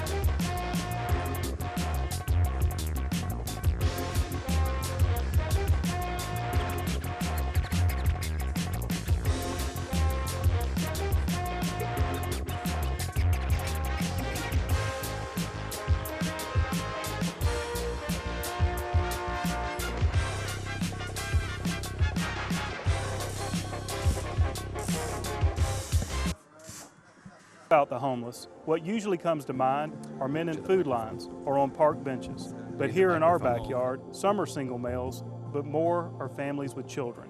I'm Ken Ravachol with the United Way of the Coastal Empire, reminding you that change doesn't happen alone. When you give to the United Way Community Fund, you help provide a pathway to financial independence so they can provide for their families. Please give to the United Way, because together we are one. Don't miss the Savannah Jazz Festival with the New Orleans funk sensation Big Sam's Funky Nation, Saturday, September 28th in Forsyth Park. Free and open to the public. Brought to you by Roger Wood Foods, Savannah Jazz, the City of Savannah, and WSAV.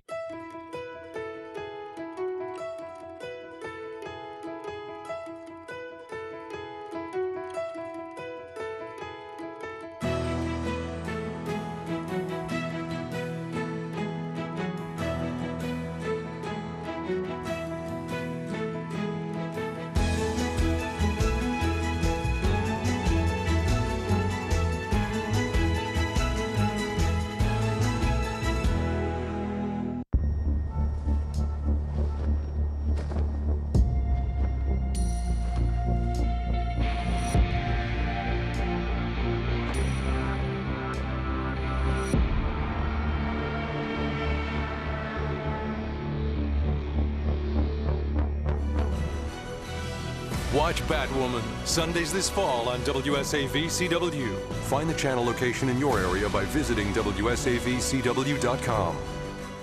Don't miss the Savannah Jazz Festival and featured performer Vanessa Rubin and the Savannah Jazz Orchestra. Saturday, September 28th in Forsyth Park. Brought to you by Ford, Savannah Jazz, the City of Savannah, and WSAV.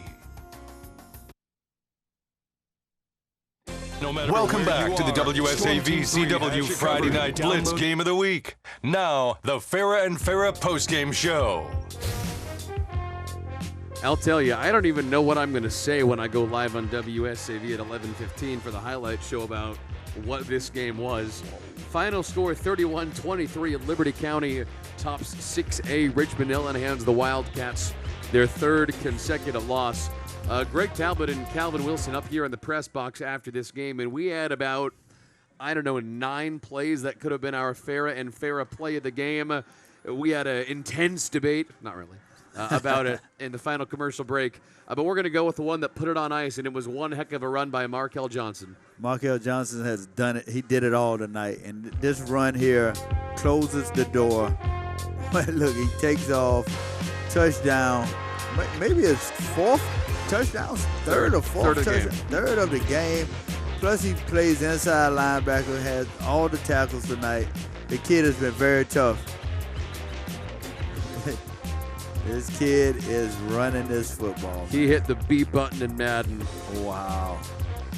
Markel Johnson, we're going to hear from you in a minute, bud, but you are also our Farrah and Farrah play of the game. By the way, the plays of the game brought to you by Farrah and Farrah, here for you, here for good. We're going to hear from him and the coach, Kirk Warner, on the other end of this commercial break here on the Friday Night Blitz Game of the Week. After a spectacular win on a weird game, we're going to hear from the key players next.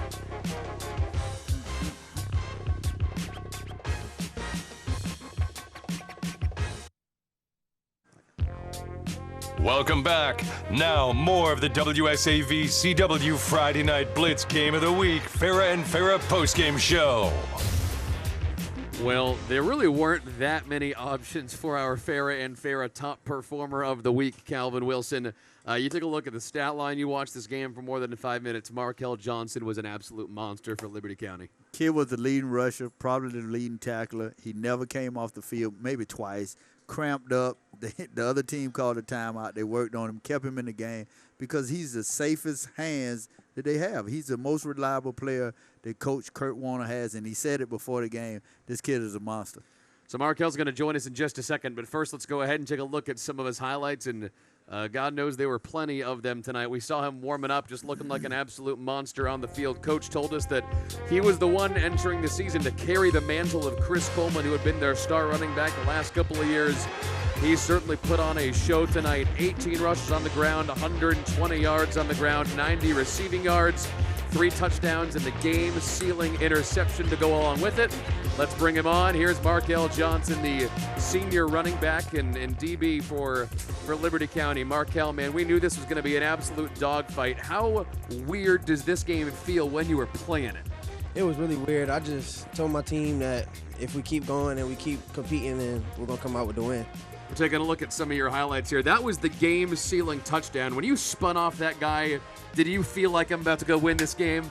Yes, I will. To be honest, I really felt like I was finna fall, but I caught my balance and just kept going.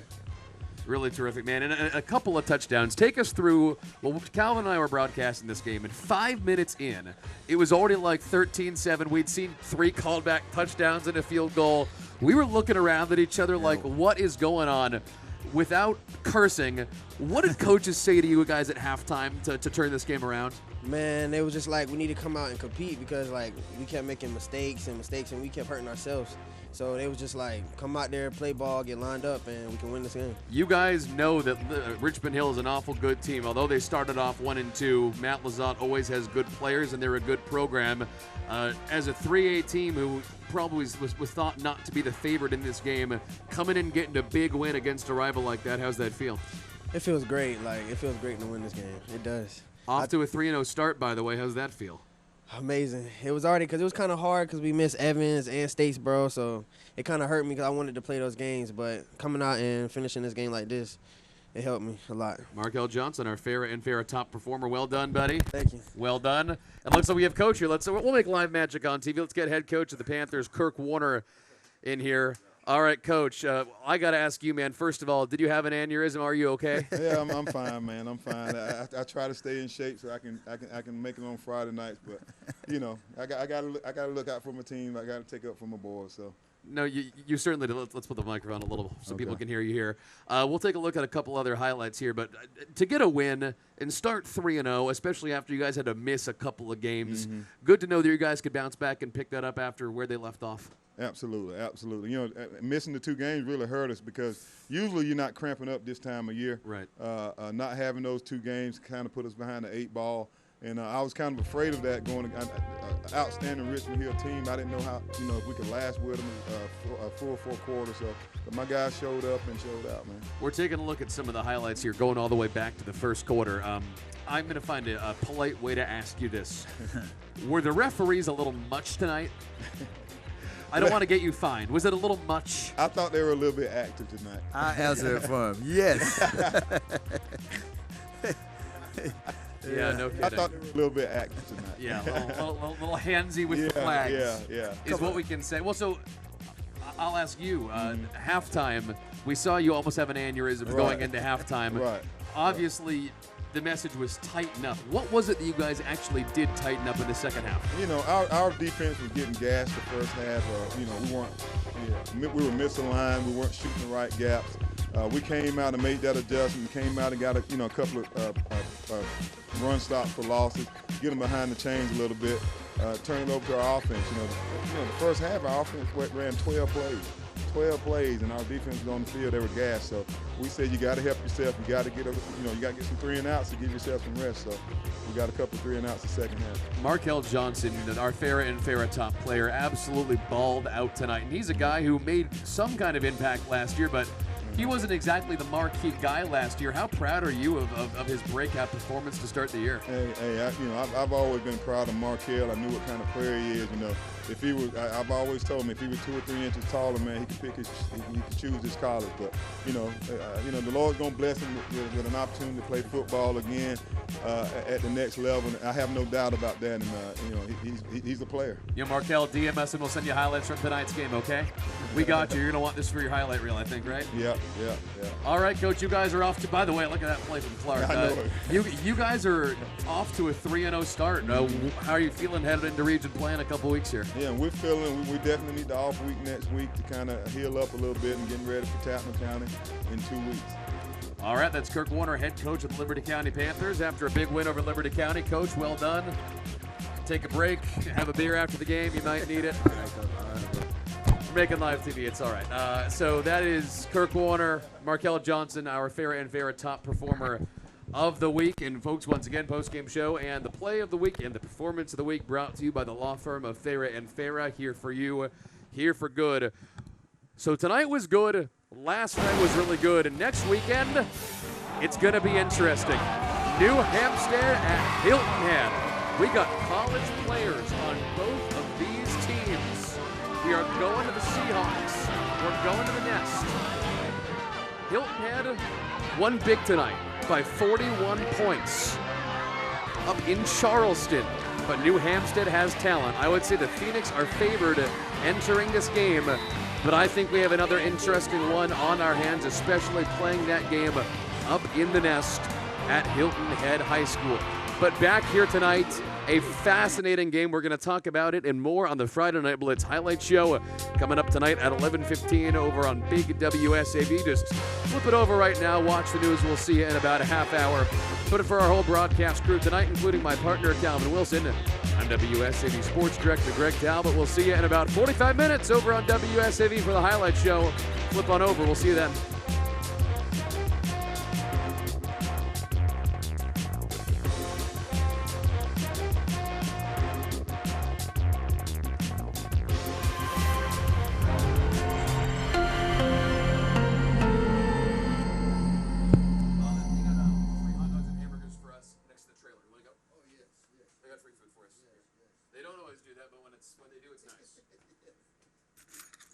It sounds like they got burgers and dogs for us.